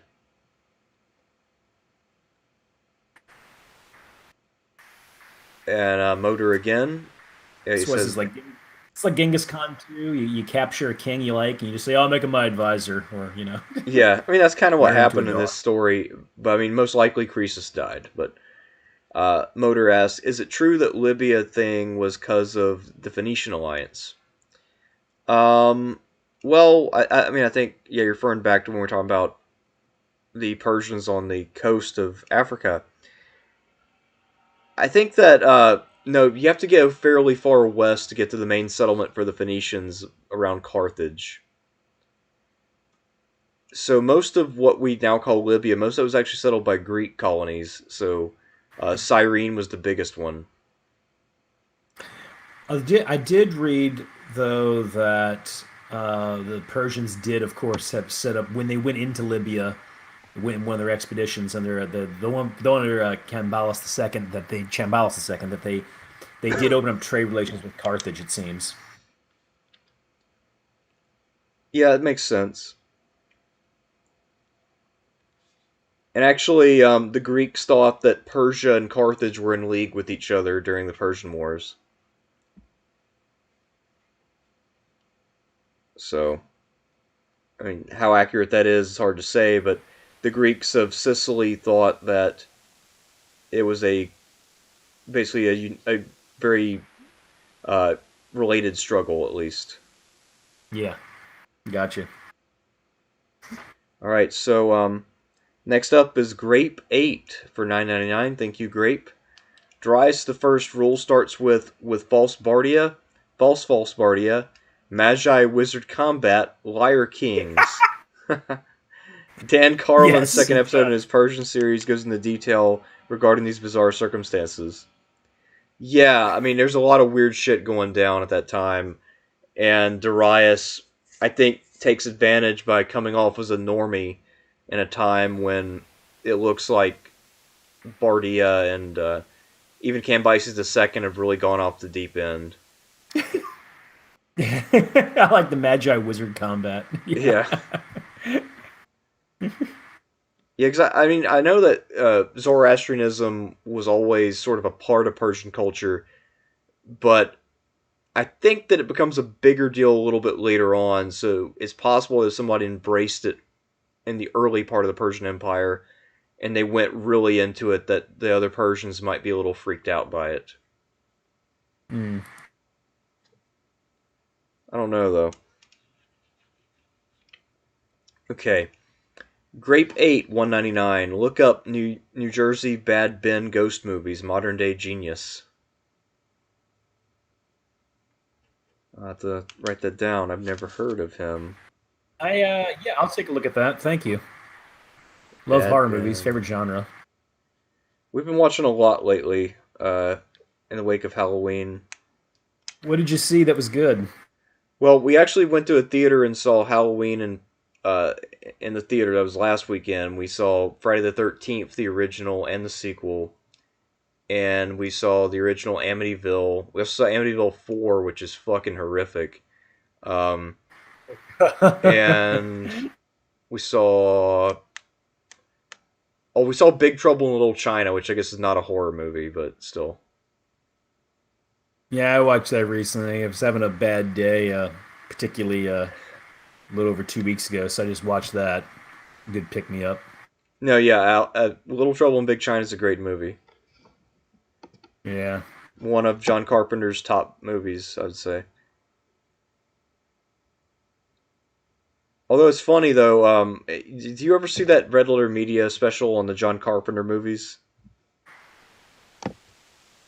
Yeah, I watched that. Yeah, I still can't believe that fucking Rich Evans hated Halloween that much.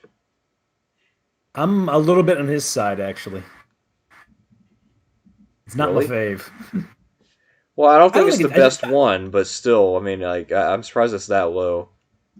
it's not a bad movie by any means. I think it's got great atmosphere and music, and the actors are good.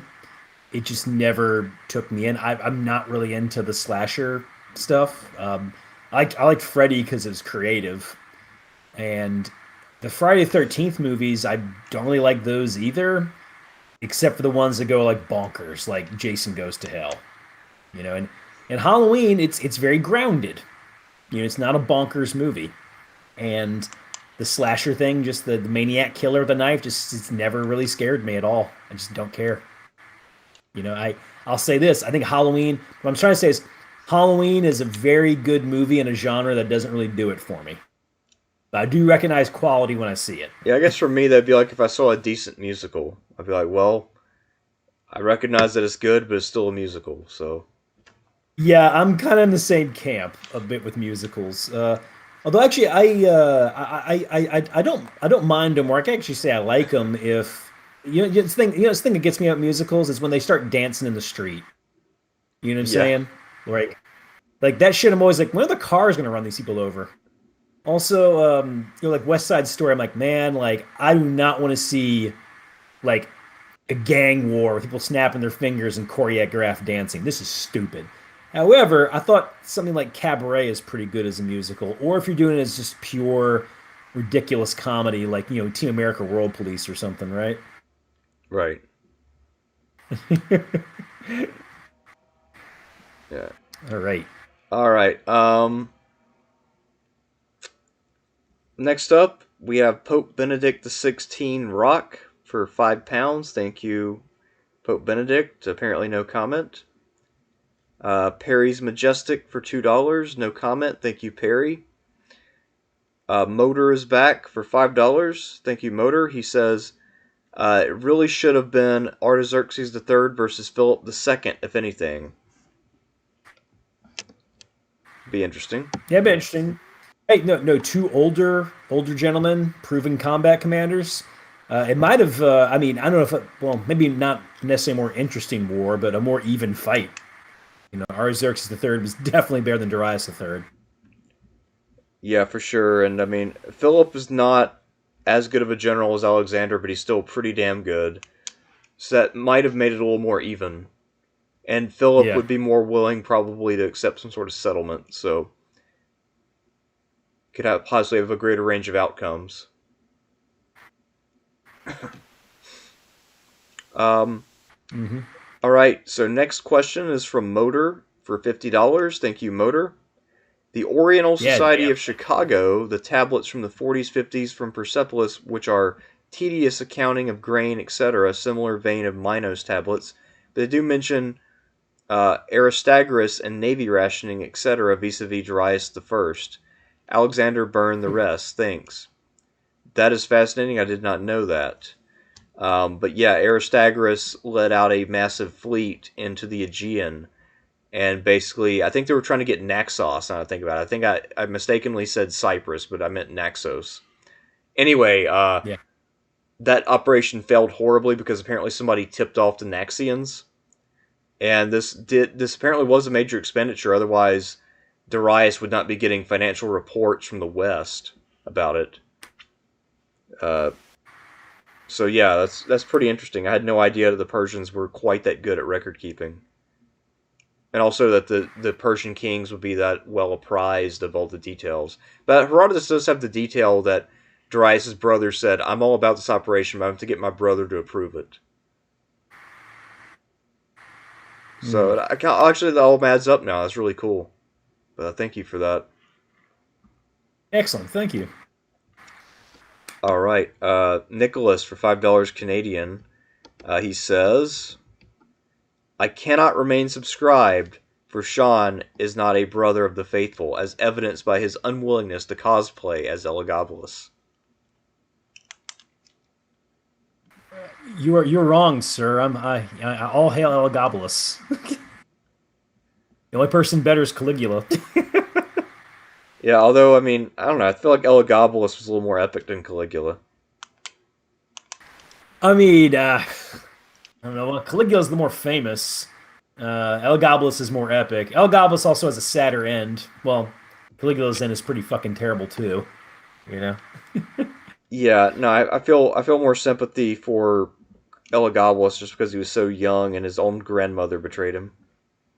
Yeah. All right. So Bryce Henderson for $4.99. Thank you, Bryce. He says the New York Times says that Cyrus is the most important man in history for freeing the Jews. Do you agree? And if not him, then who? Any plans of more vids on the inner war? That reason for justifying him as the most important man in history is ridiculous. I don't really see how. Well, maybe they mean it as. Oh, sorry. Go ahead. Oh, Go ahead, man. I just my first thought was maybe they're trying to make a case that Cyrus is your first like historical figure to liberate people, if you will. At least the first one we have on record.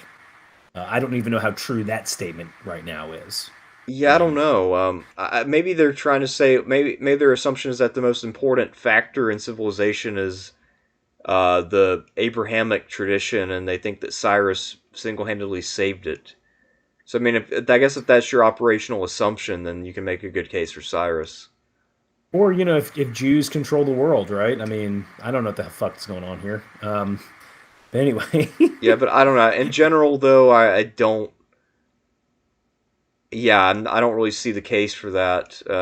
I'm afraid. I mean, I guess you'd have to presume that the continuation and development of the Abrahamic tradition is the most important thing to the world as a whole, and I guess I don't make that assumption. So, But you'd also, at the same time, you have to be like, look, does the tradition necessarily like die out if the Hebrews are not freed at that moment? Because this whole contention we made that most of the people in the Babylonian captivity were more like Jewish elites, if you will, right? So the civilization, it wasn't like they were all there, So it could have still continued on. I don't know. I think they're trying to make more. I think I haven't read the article. My guess is they're trying to make more of a point of Darius as a liberatory figure, as opposed to like enslavement or or dispersal of population, like with the Neo-Babylon and Neo-Assyria.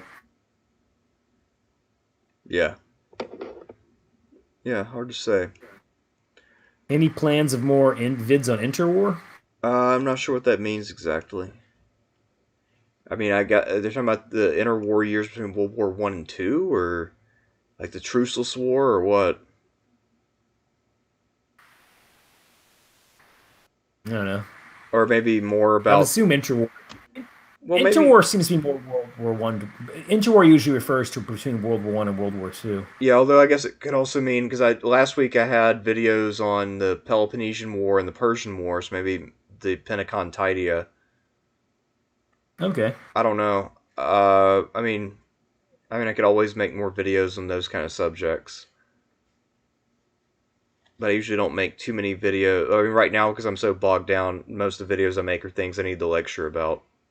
So, you kind of get a good feel for when I'm teaching about what's coming out, because that's all I'm making right now. That's all I have time to make.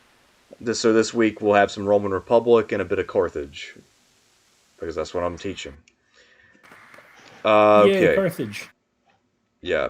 So next up is Motor for $5 again. Thank you, Mo. He says the Persian Gates ambush was not Ariobarzanes or Bessus, it was Mithridates, satrap of Persia proper, plus Shahnameh.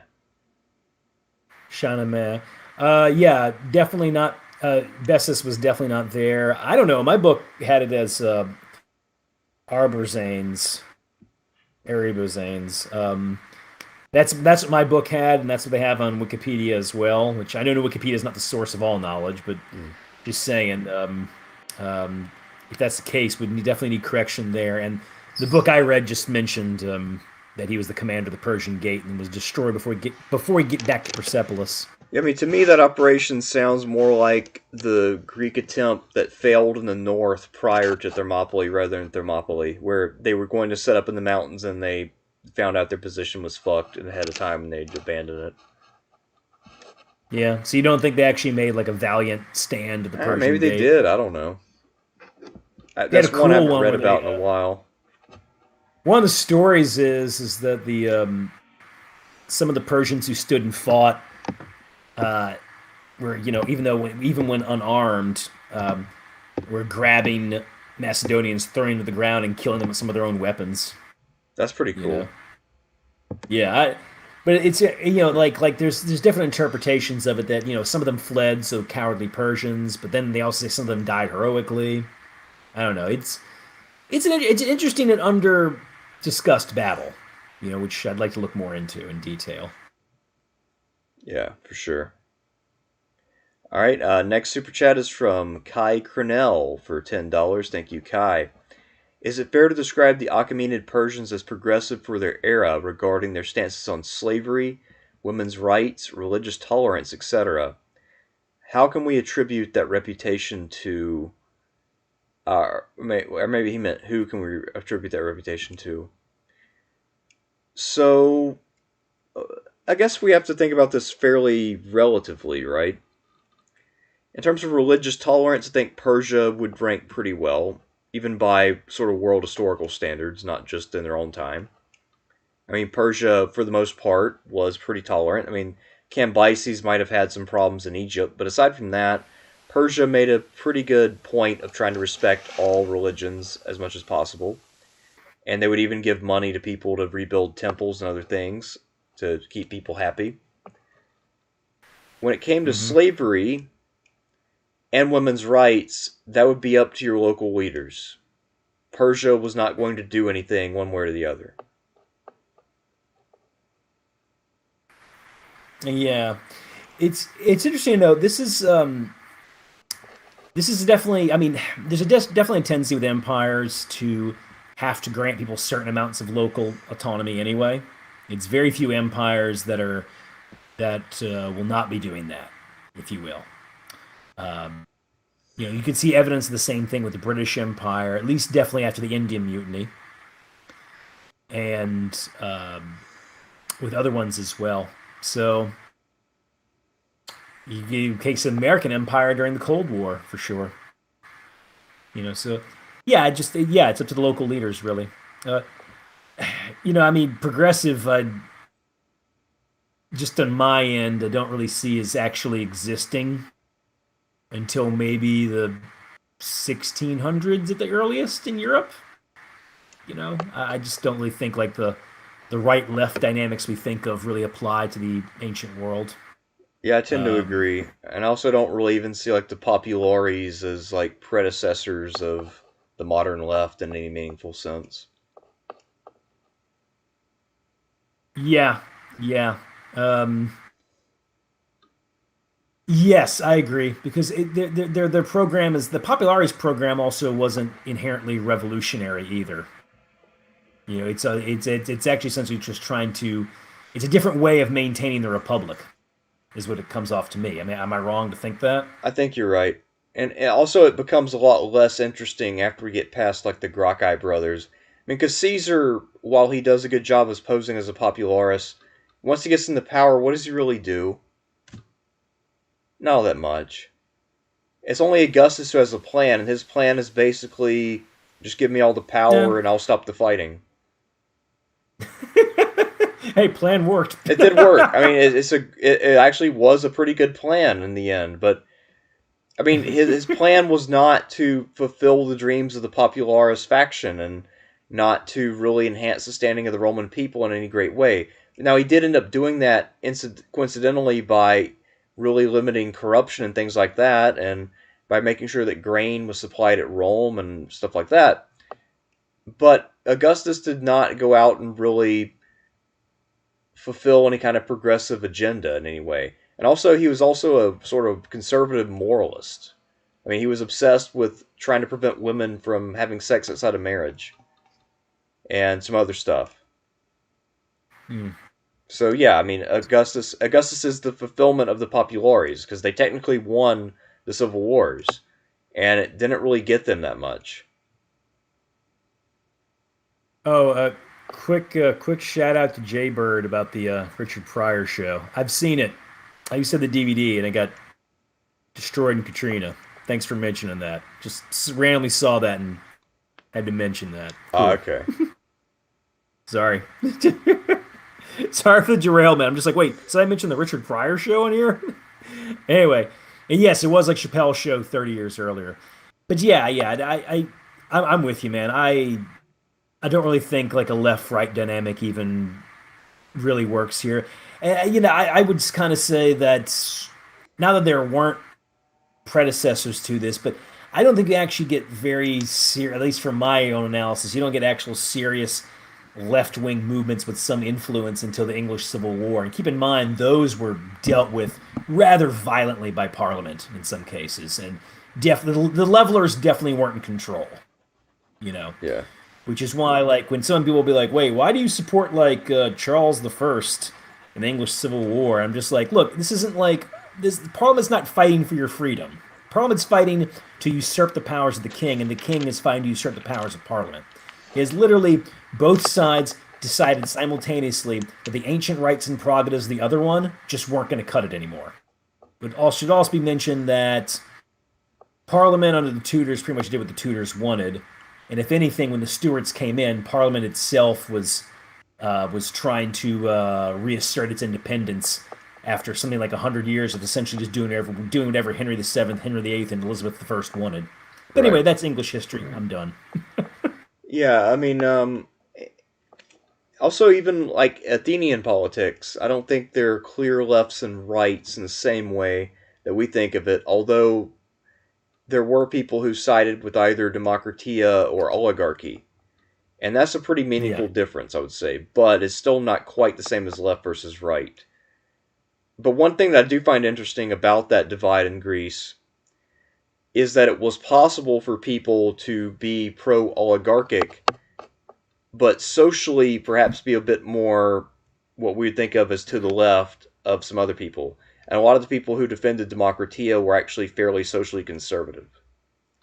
So that is something that is, I think, an interesting parallel with especially the New Deal coalition, where you had Yes. a lot of people who were socially fairly conservative, but economically left, and then you also have like New England Republicans who are economically right wing, but socially are fine with gay people and interracial marriage and stuff like that. I don't know how fine they would necessarily be with that stuff, Well, I but I mean, maybe not guess fine, but maybe. maybe not horrified. Yeah, I think they would see it as bad taste. Is what I've. I mean, not I'm not an expert on what the Brahmins and the Wasps were up to in Massachusetts at the time, but that's the impression I get. Is they would see it as bad taste if you were to happen to do those things, or especially openly gay, if you will. Would be in bad taste. Um, but yeah, no, that's. I mean, that's the other thing too. Like, you know, yeah, that kind of goes back to the idea of like, I mean, is anybody all one thing or the other? I mean, one of my things with people is like, so if you're a Republican or Democrat, what's the one thing you're conservative or progressive about nowadays, right? Gonna be something. I mean, unless you're a total crazy person. And they do exist. Oh, and they do. But I I mean, remember that movie. There's a movie with Gary Oldman's a spy. I'm forgetting the name right now, but he talks about how he says like I figured the man was brittle, something along the lines of I figured he was brittle because he's a fanatic, and he said, and a fanatic is someone who is actually very afraid that things may not be what they think they are. You know. yeah. Um, anyways, All right. so what's next? So, final super chat of the evening. Motor for $5. Thank you, Mo. Please don't worry about addressing my super chats. They were supposed to be contemporaneous. So, thoughts on this one, Sean? Thanks for the heads up, but thank you for the money, sir. Uh, very welcome, and I'm glad to see you on here. Yeah, for sure. But You had some yeah, good stuff here. yeah. So I figured I did see this one. It flashed up, but I decided to try to address the other ones as they came up. Anyway, so but thank you for all your contributions tonight. And also, Motor, be sure to contact me. Tell me what book you want. Again, your choices are Mickey Kallis's The End of Equality, and then two books by Donald Kagan are the other options. One is on the Sicilian expedition, so basically the middle of the Peloponnesian War. The other one is the Ionian War, which is on the final phases of the Peloponnesian War. So send me a message on Discord or an email or whatever, and let me know what you would prefer, and give me your mailing address, and I will make sure that you get your book. So, I think that wraps it up for this evening. What do you want Yeah, to do for yeah. next week? Well, I'll have one announcement, and then we can figure out what to do for next week. My announcement is simply this: I'm finishing up my Shiloh research, and if anybody is up for it, I had this detailed account by a Confederate private that who served the Fourth Tennessee Infantry. And if anybody on the who's listening, who's active in the group or anything, wants to transcribe it because I'm having, or at least look at it because I'm having a hard time, please let me know because it's the last Confederate source I have to look at, and I'm able to figure out some words, but I can't figure out everything, and I'm actually not a great transcriber. I just never have been, you know. So if anybody's interested in that, please let me know, and it would be much appreciated. You'll get your name in a book, with lots of thank yous, and maybe even put you in the dedication. I don't know, especially if this account has some good stuff in there. I was able to decipher a few things, like when he sees Albert Sidney Johnston a few days before the battle and mentions about how much he likes the guy, but that's pretty much all I've been able to get. But it seems to be detailed, which what I'm hoping for is that he's detailed about the events on April 7th of the battle, the second day, because that's what I have the hardest time figuring out what units are doing. So anyway, that's my own thing. And what are you thinking about for the next few weeks? Good question. I don't know. I mean, we gotta get back to Barack Obama at some point. Yeah, I read some anti-Obama books from 2008. Neither one of them were good, although the one called Obama Nation was definitely the worst of the two, you know. But I found amongst my dad's stuff, and I thought I'd read those before we got into that one. Didn't Michael want to do Obama with us? He did. Yeah. So you, we could see if he wants in. I am reading a book on D-Day if you want to do that for a short episode. Um, hmm. I guess we could for D-Day. Yeah, I mean, just talk about the planning on both sides, and also I'd really like to discuss how important it is because I sometimes feel like it's either way overstated or in some cases occasionally way understated. You know. Um, Also, Normandy had a big. Actually, the Normandy campaign, by the way, I've more I'm reading about it, had a major effect on the way the U.S. military fights even to this day. That Like, I believe. yeah, I mean, a lot of stuff we still do to this day. I mean, of course, I say that people are like, well, same could be said about the Battle of Chippewa in 1814. I'm like, yeah, it's true, but I mean, of all the World War II battles, I think this one had the most effect on how we fight our ground battles in a lot of all the World War II battles I've read about.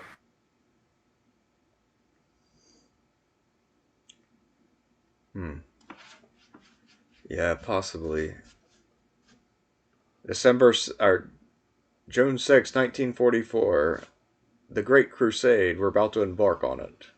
I don't remember how it Oh goes. yeah, Eisenhower, though. we got that famous photograph of Eisenhower talking to the paratroopers. It's a good photograph. You know the Yeah. one I'm talking about? Yeah, it's a good photo.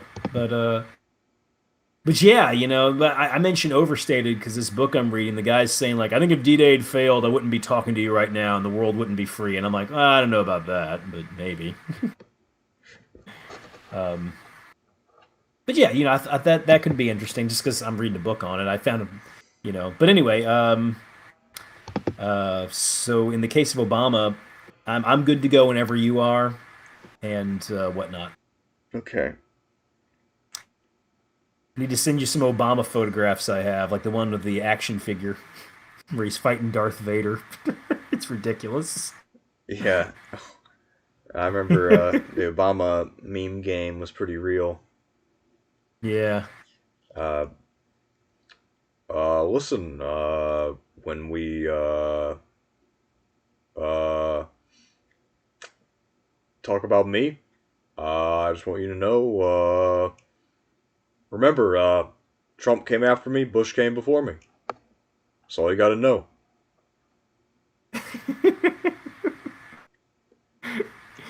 Yeah, I think for the Obama one, I'd like to go into some discussion of his background because I think actually he's got the of all that we've done, the only person whose background I think is as interesting might be Nixon.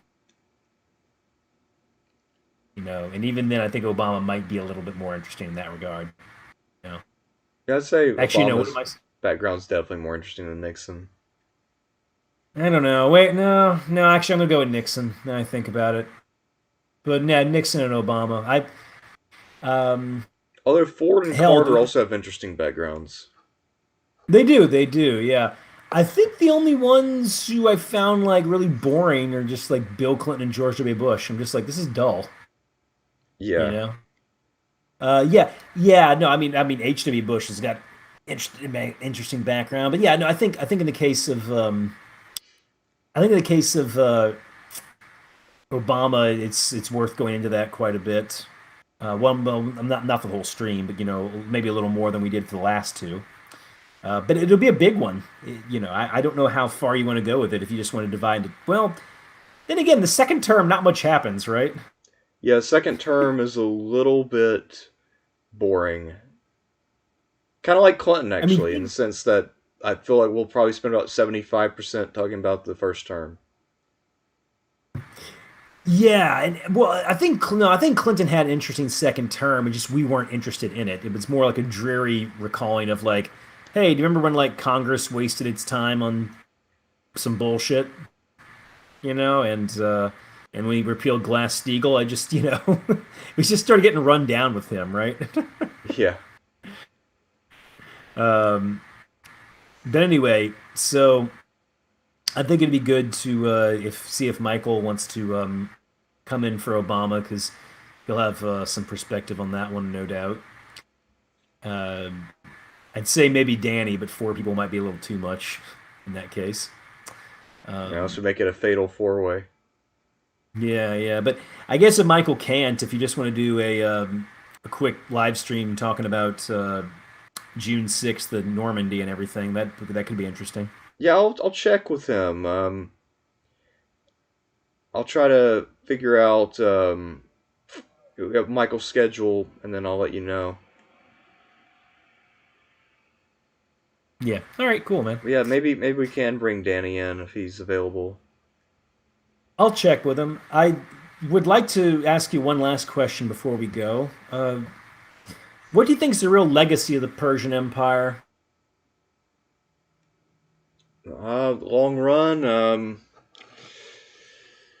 Well, I mean, it started the history of Iranian empires. I mean, we'll have three successors. You got the Parthians, then you have the Sasanians, you eventually have the Safavids. Now you got modern Yeah. Iran. They're all, kind of in the same tradition, I would say. So I think that's pretty significant. And also, the identity that they create is what enables the separation between the Persian identity on the one hand and then the Arab identity that emerges and takes over a lot of the rest of the Middle East. Because the Persians, because they're so proud of their heritage, will not abandon all of their inheritance. So you always still have that distinction between Persians and Arabs. Uh, Yeah, I've heard that theory that the um, aren't they Shia? They're Shia in yeah. Iran, So right? also they're also even with Islam, they accept Islam, but they take a different version of it. So I mean, I think that has a. I think all those legacies are pretty significant, and those are just local ones. Also, I feel like Persia, because of its influence in the background of Greece, it really helps to shape Greek political thought in many ways. So when they talk about monarchies, they're mostly talking about the Persians. So a lot of our Yeah, ideas, even to this day, of monarchy, ultimately, if they're derived from Greek thought, it is derived from the way that the Greeks reacted to Persia. I think also the two things, and one of these could of course be considered inevitable. Persia does set up the first super empire, if you will. Um, they don't have a regional rival until you get this crazy Macedonian kid who's hopped up on testosterone coming at you, turns into a military genius, right? Yeah, And in that regard, showed that you could have a large, sprawling, coherent empire that could last for a long period of time and dominate a region for that long.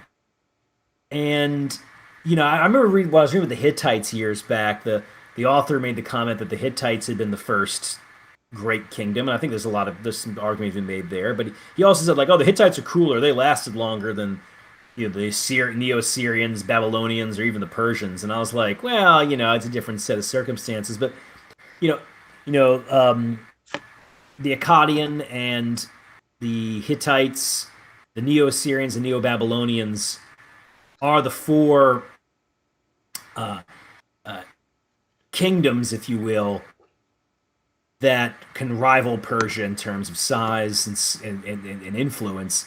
But I don't think any of those four quite do it. I mean, well, they definitely do it in terms of size, but I'd say that Persia has the bigger cultural and historical influence than those four, you know. And also, it should be noted that like three of those four, especially Babylon and Assyria, the way they're carrying an empire is in a much more oppressive way. And I think Persia also that kind of template we were talking about, where you can maintain a large sprawling empire for a long period of time, so long as you respect local customs or at least give the locals a lot of leeway, is a very successful model. And that's the thing I would say too. If you think about the empires that were bigger but more short-lived, like what, the Soviet Union, Yeah. Japanese, Yeah. I mean, these are much more vicious operations that are trying to like, the Soviets don't give the Poles local autonomy, right? And I do get the feeling that with America, our ability to allow local autonomy on the negative end, of course, means accepting or at least being okay with the certain actions of dictatorships. But on the more negative end, it means that we now appear actually in some ways even more meddlesome than usual, especially on a cultural level. You know. So anyway, I think Persia set a template not just for great empires, but you can do empire in this way. You don't have to do it the Assyrian way. Right. Right. You know. Anyway, there's just a few thoughts I had on it. I'm just really sad we don't have more Persian sources. I had no idea how little there was until I read that book. Damn. Yeah, it's pretty depressing in many ways. I mean, because I think clearly we could learn a whole lot more about the ancient world as a whole if we knew more about Persia.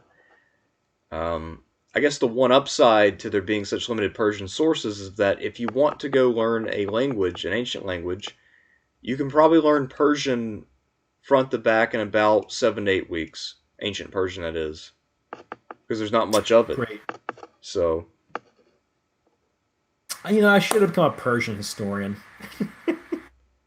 yeah, then they'd make you have a bunch of other subspecialties though. Because if you do ancient history, it's funny because in the surveys we do, it's always amusing to me when like modern historians bitch about doing large surveys because they're like, yeah, I have to do like 2 centuries. The surveys I do usually have a couple millennia in them. Come on, we have less information though. No, but I mean, like, I still have to try to make sense of massive changes over huge periods of time in huge geographical regions. I got people like, yeah, I got to cover 50 years in this class. I mean, fuck. All right, well, I don't know if anybody complain about 50 years, but yeah, you get that. Well, that's the year. That's the thing is like the American ones would be teaching like the block where you're just like, colonial period to Civil War or Reconstruction, or and the next would be like Gilded Age to today, right? And you'd be like, oh, it's a big chunk of time. And then the Europeanists would be like, oh, what do you know? I got to do France, like, 1600 to today, right? And then the ancient historians like, I got to do a whole goddamn Roman Empire. Yeah, and all the neighbors and the Greeks before that. I mean, because you go from, if you go from 5th century to 5th century, that's 1,000 years. And Yeah. then not only that, but especially some classes try to go from the Near East all the way to the fall of the Roman Empire. Or at least that's in theory what you're supposed to do. That's a fucking ridiculous amount of time. I have a very final question. Because I mean, it's something I could look up. I just want to ask you. So, around the time Alexander, invades Persia, what's Rome up to? All the time Alexander invades Persia, so that's like the 330s. Rome is still fighting in its little area around Latium, trying to gain control of its immediate neighbors. They have recovered from the big sack, but they're still not in great shape. I mean, well, actually, they're in pretty good shape. They're just still small, but they are growing by this point, and they're becoming a Okay, pretty big deal in central Italy. Also, the Etruscans are in pretty deep decline, so the things are set for the Romans, but they've still got a lot of work to do. okay, gotcha. Just wonder what shape Rome was at the time, and Rome was it already a kind of city state, if you will, when Cyrus the Great is around, or did they come around after that? So Cyrus is around 550. Rome existed already. This would still be under the kings, though, assuming that chronology Gotcha. is correct, which we don't really know for sure. But yeah, Rome was not a big deal at that time. It did exist though, but it's not a big deal. Gotcha. All right, sir. I'm done on my end. Thank you.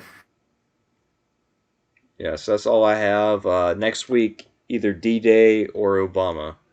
Two very different topics, but it's fine, I guess. All right, Yeah, so fuck peace out. See you guys later. it. All right. We are off the air.